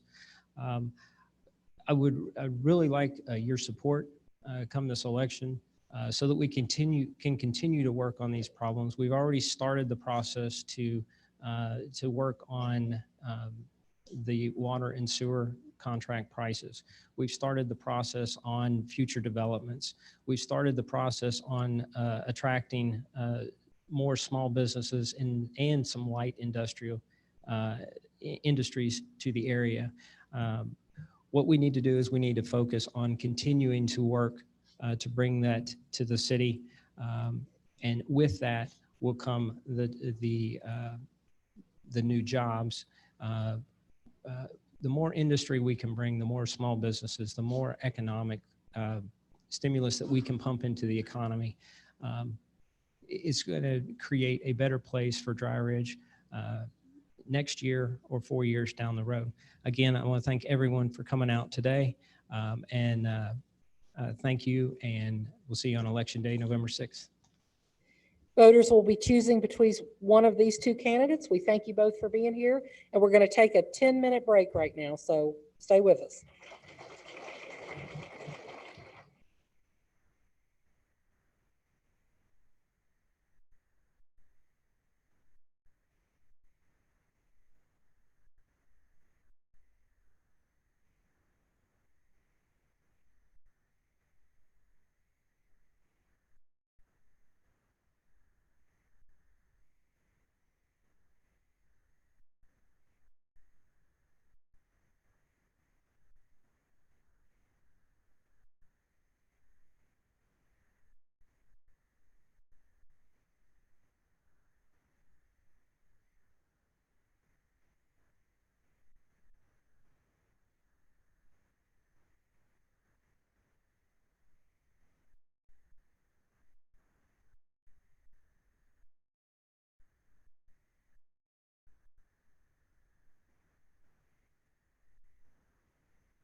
If everyone would take their seats, we'll get started again in just a minute. Yeah, might want to do that.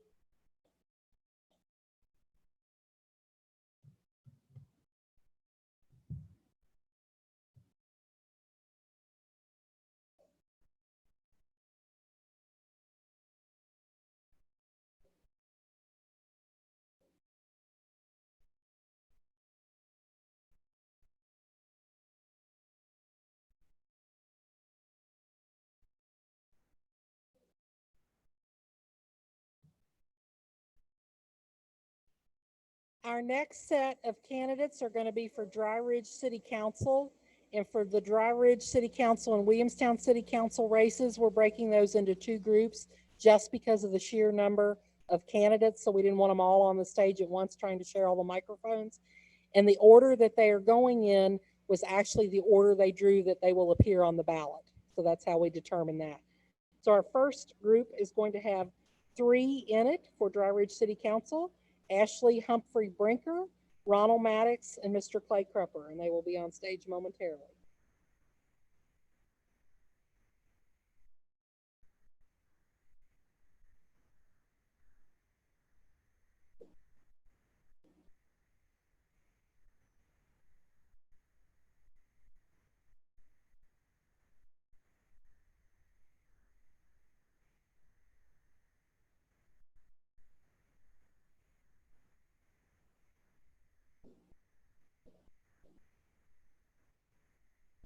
Welcome, candidates. I will remind you the timekeeper is down front. If she holds up the 30-second sign, you have 30 seconds left to answer. If she rings the bell, you're out of time. So we're going to start with 2 minutes for our opening statements, and we'll start with Ashley Humphrey Brinker. Thank you, Jamie. Hi, guys. I am super excited to be here tonight. I am obviously running for a position on our Dry Ridge City Council. I'm glad that we have a crowd out here. Our community is going through some changes, and this is an exciting time for all of us. So I'm really pleased to see that folks came out to support us and come to see what's going on and see the next round of leaders for our community. Just a little bit about me. I have deep Grant County roots. My great-grandparents, they were farmers in Grant County. My pawpaw, he had the Standard Service Station in Crittenden. My dad, he was actually the chief of police for the Dry Ridge City, the city of Dry Ridge. And so, you know, my family goes back with a lot of service. And with that being said, when the opportunity to run for the Dry Ridge City Council came up, I saw this as my opportunity to serve the community that I have been a part of my entire life and has been a part of my family's history. When I look back at how I've been involved in Dry Ridge, I was a student at the Grant County High School. I graduated from there in 2002. I actually attended classes at our NKU Grant County Center. And from there, I've worked in our community. I've worked at the Dinovite in Crittenden. And so Grant County, this is home. And because this is home, I want to be involved. And, you know, my family, my husband is Josh Brinker. He is a small business owner here as well. He is a handyman.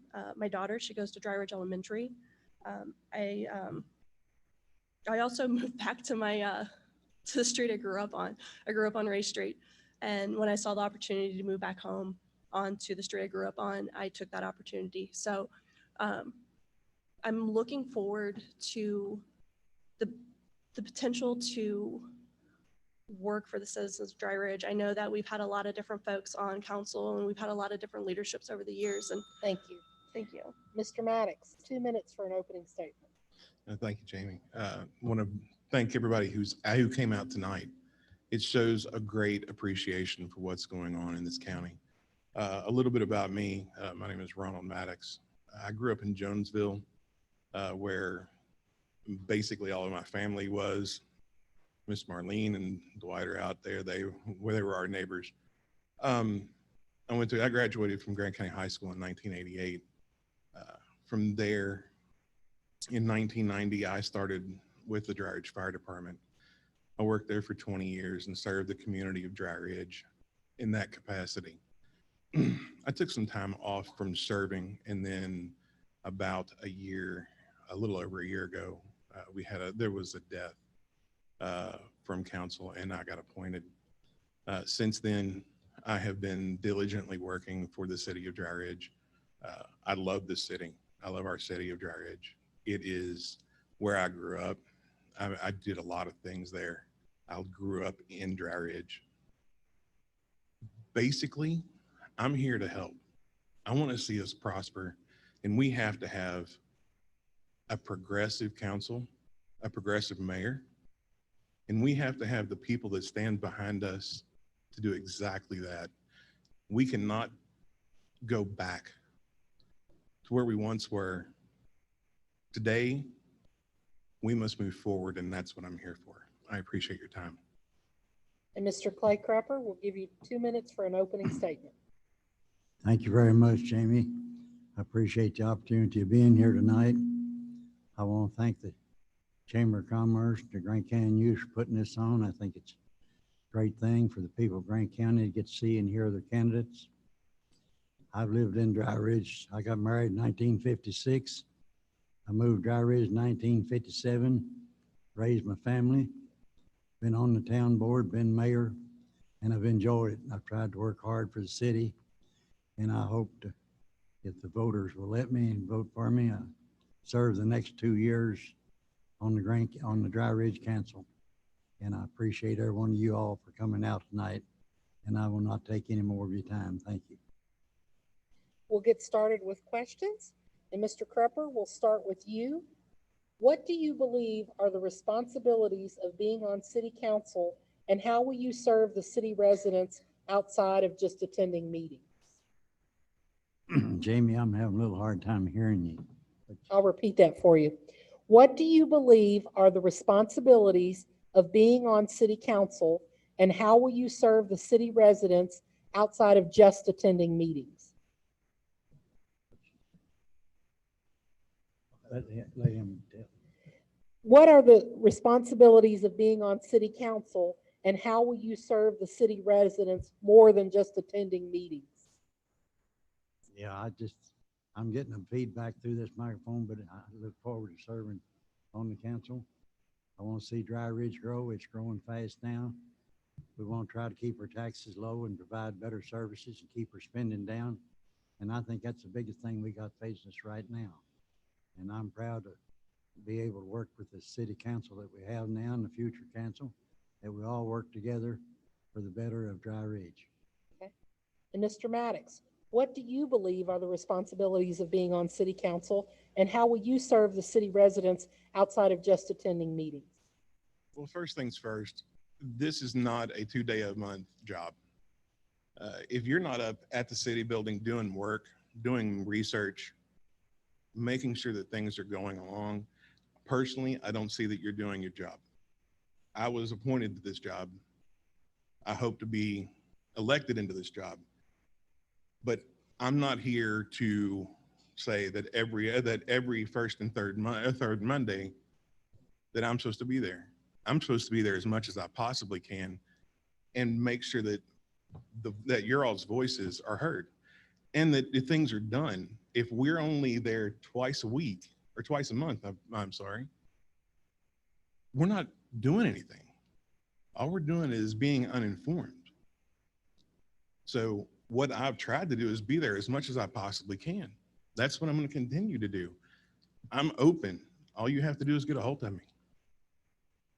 And Ms. Brinker, same question. What do you believe are the responsibilities of being on city council, and how will you serve the city residents outside of just attending meetings?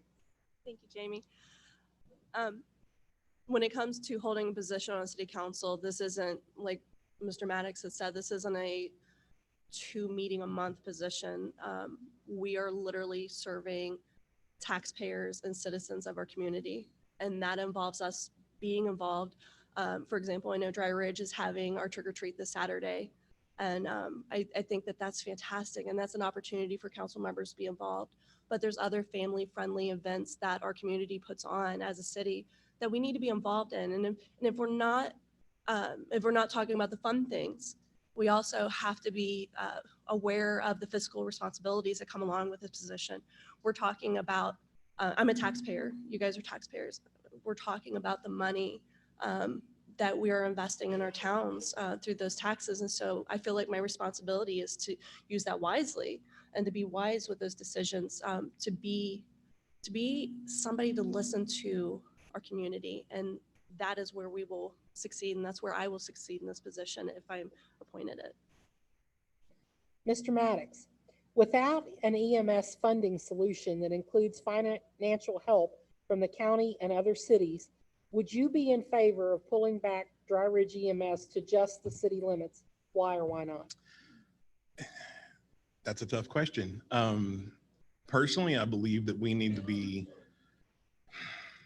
to fund the EMS. It may take some creativity, and that's something that we need to look at. I believe that it is a disservice for us to stop that.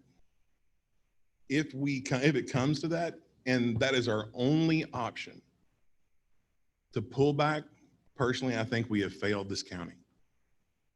We have to be able to look outside the box at different ways to make what we need to make, and to get that, to make sure that that service is not unfunded or unmanned.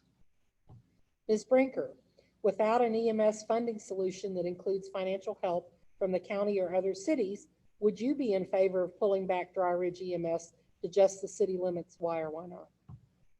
Thank you, Jamie. Pulling away from the county would be the absolute last solution to this issue. We all know that this is an issue for our entire county. This isn't just a city issue. With that being said, financial responsibility needs to be held across the board for everybody. You just can't ask for services to be provided and not hold responsibility for those services provided. Taxpayers in Dry Ridge are footing the bill right now. And I mean, there's no other way to say that. I mean, we are taxpayers in Dry Ridge, we are footing the bill. And because of that, we need to find a solution to this so that across the board, everybody who's using the services has the opportunity to pay their fair share for the services that they're using. And so it would be my very last solution to pull that for county, because it's not the city that is going to hurt, it's the citizens that are going to hurt, and it's the mamas and it's the pawpaws that are going to hurt. And that's where my heart is. And I don't want that for anybody. Anybody that needs the service, they need the service for a reason. And so I don't want to see that pulled. Mr. Crapper, would you be in favor of pulling back Dry Ridge EMS to just the city limits if you don't get financial assistance from the county or the other cities? Why or why not? I think Dry Ridge should just serve their own fire district, because the taxpayers of Dry Ridge cannot afford the whole county. The county has a good ambulance service with AMR that services the all Grant County. And I know the taxpayers of Dry Ridge cannot afford to service all of Grant County because it costs too much. It's a very expensive operation. I'm for Dry Ridge being back up to the county if they need us in emergency, and do everything we can to keep Grant County safe and provide good service. But I'm not for them being able to service the whole county because Dry Ridge taxpayers just cannot afford it. Thank you. Okay, Ms. Brinker, what do you feel is Dry Ridge's biggest asset, and what is the biggest challenge it faces? Thank you, Jamie. Our location. I mean, our location seriously is one of our biggest assets. We are centrally located to major cities. I had heard it referred to as the Golden Triangle. We're south of Cincinnati. We're north of Lexington. We're east. Sorry, think for a second. We're just to the side of Louisville. We are convenient to 3 major cities. So our location puts us in a really great opportunity for travelers, but also for our citizens because we have opportunities to go to different places for work. We have different opportunities to go to different places for entertainment. And so the city of Dry Ridge, I look forward to seeing how we responsibly grow. There's a difference between growing without the means to sustain it, but for us to responsibly grow, I look forward to seeing where that goes because there's so many opportunities to still be taken, and our location definitely is a great asset for our city for sure. Okay. Mr. Crupper, what do you feel is Dry Ridge's biggest asset and what is its biggest challenge? Well, at this point, I'm not real sure what the biggest asset is. I know we desire water and sewer. I know that's a big problem anymore. And we got a lot of leakage in our sewer and it just costs us a lot of money. But I know Dry Ridge is sitting in a golden spot of the world. We're right on the interstate there. We got good exit in and off. And I know I hear people talking when they get off at all the fast food restaurants we have in Dry Ridge. And I'm proud we've got all that because it's convenience to the county and to the city. Thank you. Okay. And Mr. Maddox, what do you feel is Dry Ridge's biggest asset and what is its biggest challenge? The biggest asset, that's easy. That's our people. The people in Dry Ridge have the best attitudes that around. They love our city, just like we do. You know, most of us, a lot of us live here, work here, you know. The biggest challenge that I think that we have is not only taking care of our citizens, but taking care of everybody else who comes into our town, who uses our facilities, who uses, you know, who comes in and use the restaurants, gets gas, whatever it may be. We need to be that hub. And I believe that's our biggest challenge is figuring out exactly how to do that. We'll move into closing statements. Mr. Crupper, we'll start with you. You have 2 minutes for your closing statement. First of all, again, I want to thank everyone for coming out tonight. Again, thank the chamber and the Grant County News for exploring this. And I'm not going to take 2 minutes, but I would like to encourage everybody to get out and vote. We have a lot of good candidates running this year, and I think each one of you should get out and vote and express your opinion because that's what keeps us going. And I'm proud we live in Grant County and have the opportunity we have and have as many good candidates as we do running for all offices. And I appreciate that and appreciate again the opportunity of being here tonight to serve you all and I ask for your vote for the next 2 years. And thank you very much. Mr. Maddox, 2 minutes for a closing statement. Again, I would like to thank everybody for coming out. It shows that we are interested. This is a time of change, and we can either change for the good or for the better. Your vote will make that change. It'll depend on you how this change goes. We can either be a progressive town or we can be a recessive town. We can either go forward or we can step back and punt. Personally, I would like to see us go forward. Just for that reason, I ask for your vote for City Council for Dry Ridge. Ms. Brinker, 2 minutes for a closing statement. Thank you. I'm really excited again. I know I said that earlier tonight, but I am excited to have this opportunity. It's been weighing on my heart for several years to step forward to serve. Actually, when Ron had been appointed to the position he's in, I had submitted my letter of intent to serve the city of Dry Ridge. And with that being said, that started another fire. And I really would love the opportunity to be a voice for our citizens. I've been on the sidewalk speaking to folks and meeting a lot of folks that I knew growing up. While being a part of the city, I get to meet so many really neat people that I hadn't saw in years, and that's sad. But I was glad to have the opportunity, and I know that our city, it is depending on strong citizens to have their voice heard. You guys, I want to serve you. I want to know what you want. I want to know what you see that needs to happen. Please use me as your voice. Please elect officials that will allow you to use your voice as well. We are taxpayers. We are paying for these positions. You are paying for your community. So let's do this wisely. With that being said, if you can't make it to the poll on November 6th, we still have absentee ballots that are open right now. You can go to your county, our county clerk, and submit your absentee ballot. So there's no reason not to go out and vote. So I encourage everybody. I know everybody's here. I'm sure everybody here is going to vote, but encourage your neighbors, encourage your friends. Let's have an amazing voter turnout and let's use our voices together. And I would love to be part of that voice for our community and have that opportunity. Okay. Thank you, candidates, for coming out tonight.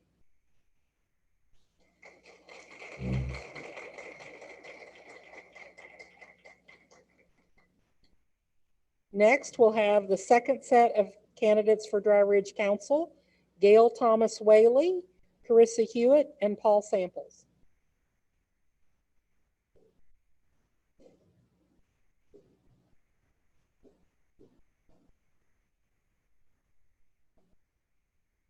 And Mr. Jim Hindy was able to join us, so.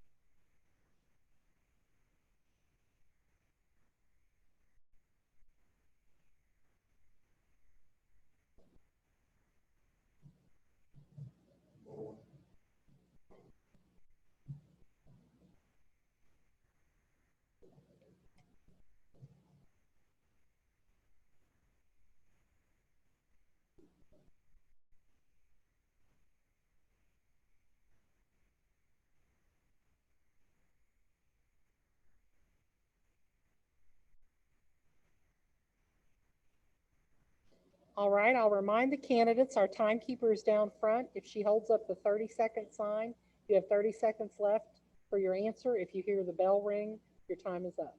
So we'll start with 2 minutes for an opening statement, and we'll begin with Gail Thomas Whaley. You have 2 minutes. Thank you. My name is Gail Thomas Whaley. Most people call me GT. I've been a resident of Dry Ridge for 3 years. I was raised in Grant County. Been married for 56 years to my wife, Linda. Got 3 children, 10 grandchildren. And I love living in Dry Ridge because it's a quiet, small town, and we don't have the hustle and the bustle of the cities. And it seems like most people are friendly. Find a few that are not, but most of them are friendly. And it's a pleasure being there. And I've been going to the council meetings. I think I've missed one since April. And it's very, very interesting. And I would love to see a crowd at the meetings because everybody in the county needs to know what's going on. And if you take, it's like the old saying, if you pass the word to 2 or 3 people, by the time it gets to the last one, you don't get the right story. So if you attend the meetings and you see what's going on, then you'll be able to understand what everybody's talking about, and you'll get the facts. And that's the way I think it should be. So thank you. Mr. Hindy, you have 2 minutes for an opening statement. I'm Jim Hindy. I've lived in Dry Ridge over 30 years, and been married to my wife Pam for 12. And I have a son, 3 daughters, and 2 stepsons. Between us, me and my wife have 6 grandkids, and I'm currently on council. And I always vote what is best for the city of Dry Ridge and the citizens. So. Ms. Hewitt, you have 2 minutes for an opening statement. Thank you. My name is Carissa Hewitt. I was born and raised in Dry Ridge, Kentucky. I graduated, of course, from Grant County High. I have 2 children. One's getting ready to graduate from college. I have another one in 5th grade. I've worked for the Grant County school systems for over 20 years. I've been on council since 2012. I've enjoyed it immensely. I love getting the people or meeting the people. I wish GT. I wish more people would come and get to know what's going on at the city council meetings. Thank you. And Mr. Samples, you have 2 minutes for an opening statement. My name is Paul Samples. I've lived in Grant County for the majority of my life.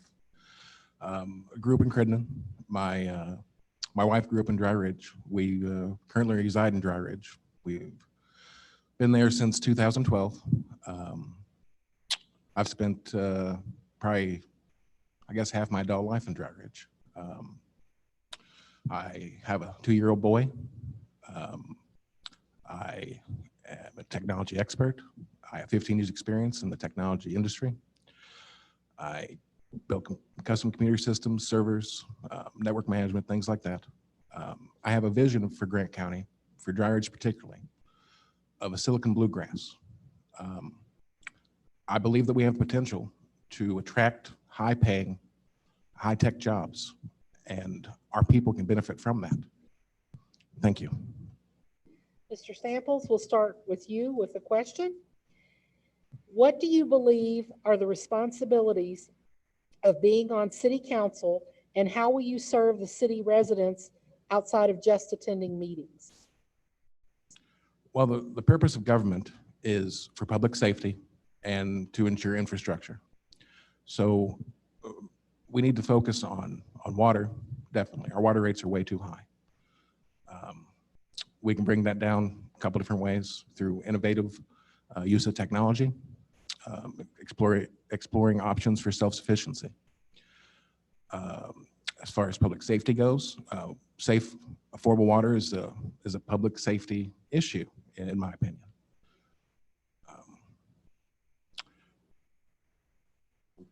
Could you repeat the second part, please? Yes. How will you serve the city residents outside of just attending meetings? Well, I would like to be fully engaged in all aspects of city government. I would like to work to attract businesses that would set up here.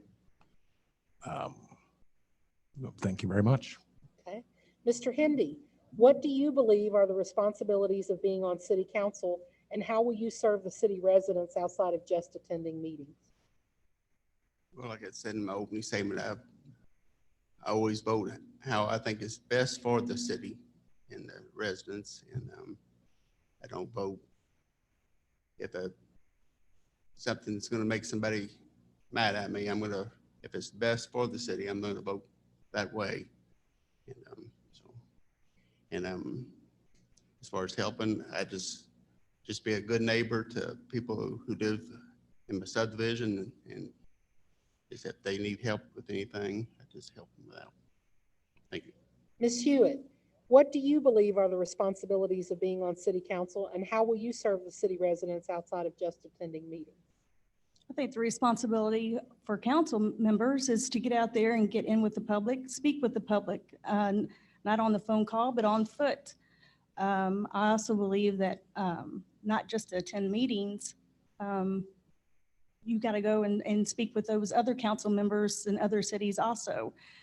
Everybody needs to come together. That's one thing I believe in with all city council members. All the cities need to come together, work together, and provide for the county, not only just for the city, but also for the county to make it stronger.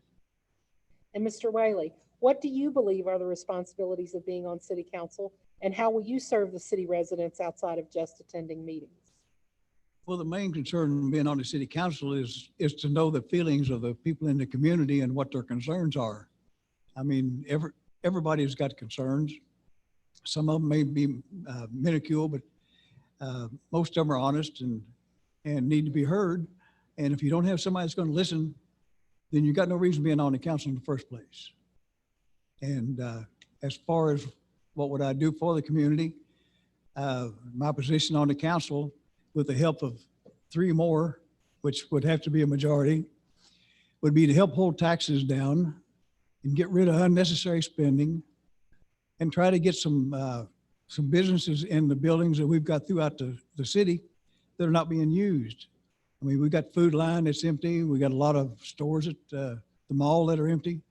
And we just need to get those filled and get some jobs into the city and treat people the way they should be treated, like you would want to be treated. Thank you. Mr. Hendy, we'll start with you with this question.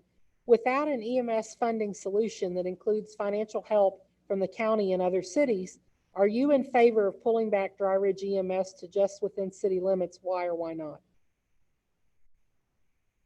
Well, right now, the city of Dry Ridge does pay for the whole cost of the EMS for the county, which is not, it's not right. I mean, we should get help from the county and the other cities.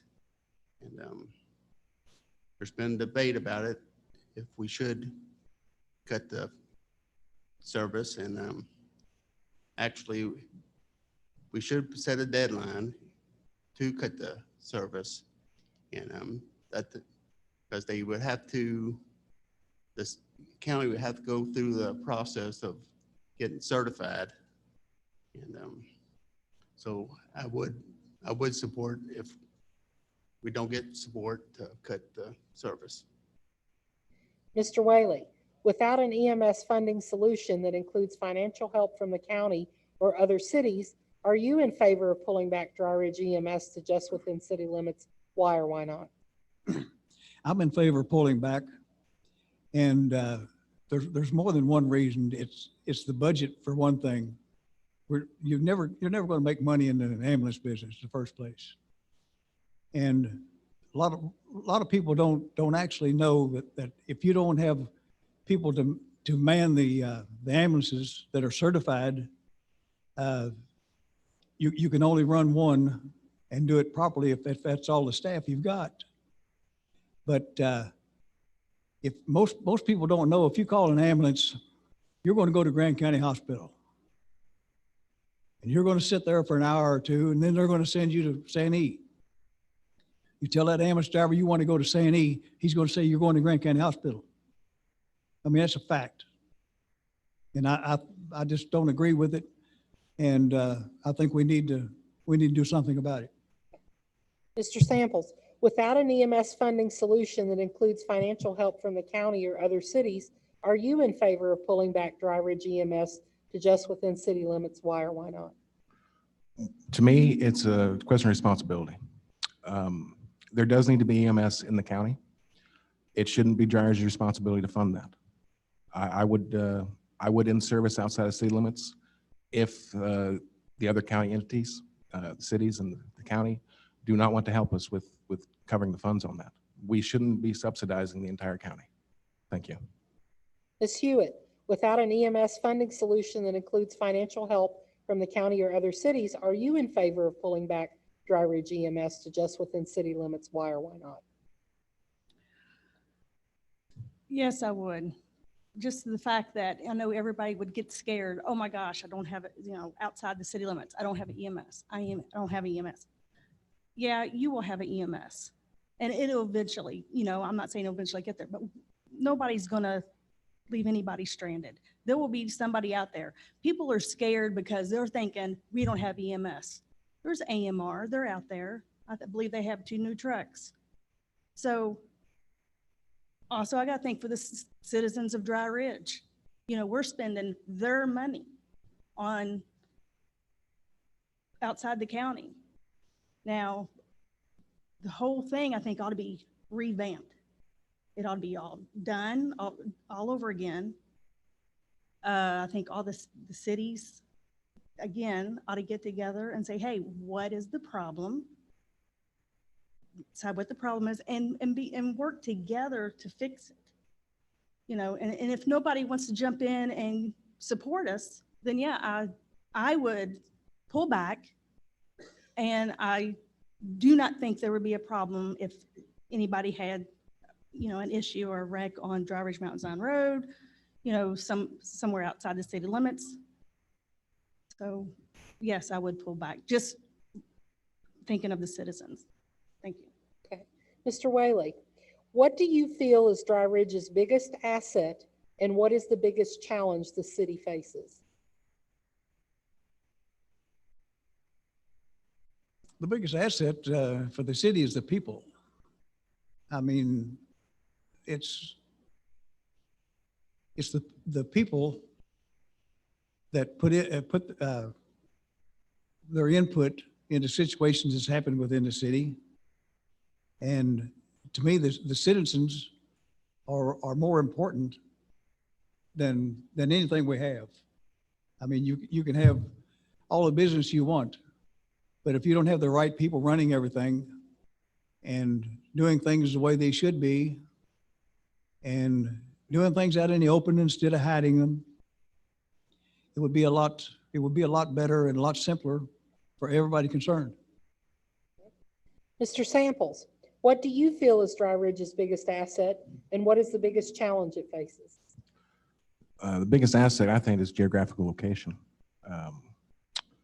We have good people. We have a lot of potential. The biggest challenge we face is not leaving people behind. Right now in Grant County, the unemployment rate is lower than the poverty rate.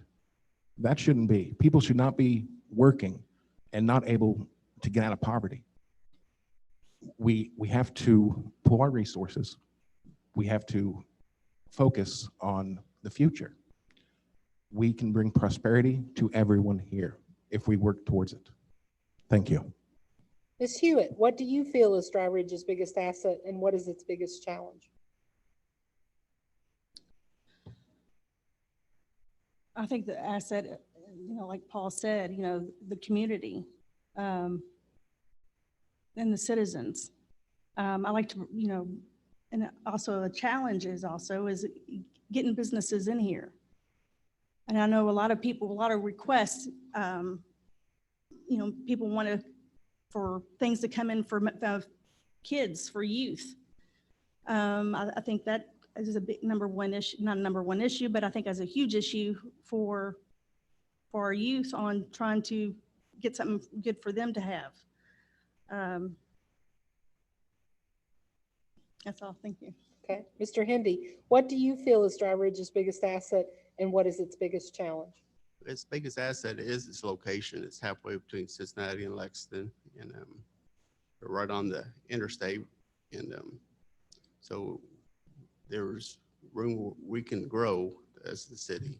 And its challenge is like some of our empty buildings and stuff that we do have in the city, that we get business back in those buildings. Thank you. We'll move into closing statements. Mr. Samples, we'll start with you. You have 2 minutes. I have a vision of prosperity for our city.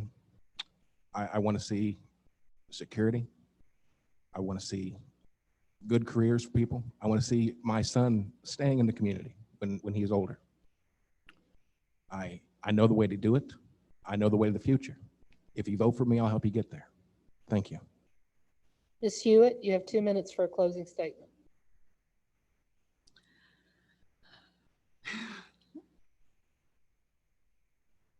I would like to say thank you for this evening.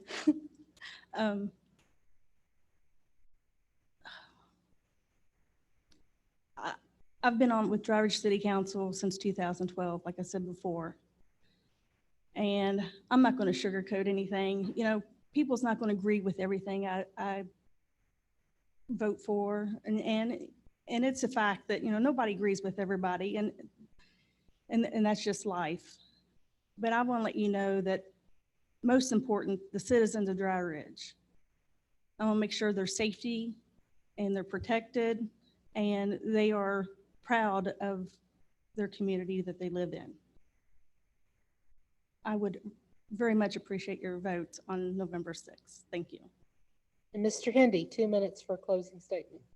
I'd just like to say, appreciate your vote on November 6th. And I've been on council since 2012. And as Chris said, it's enjoyable and at times it's aggravating, but I mean, you always, like I said, vote what's best for the citizens. And sometimes some people will agree with it, sometimes they won't, but it's always what's best for them is how I will vote. So thank you. And Mr. Whaley, 2 minutes for a closing statement.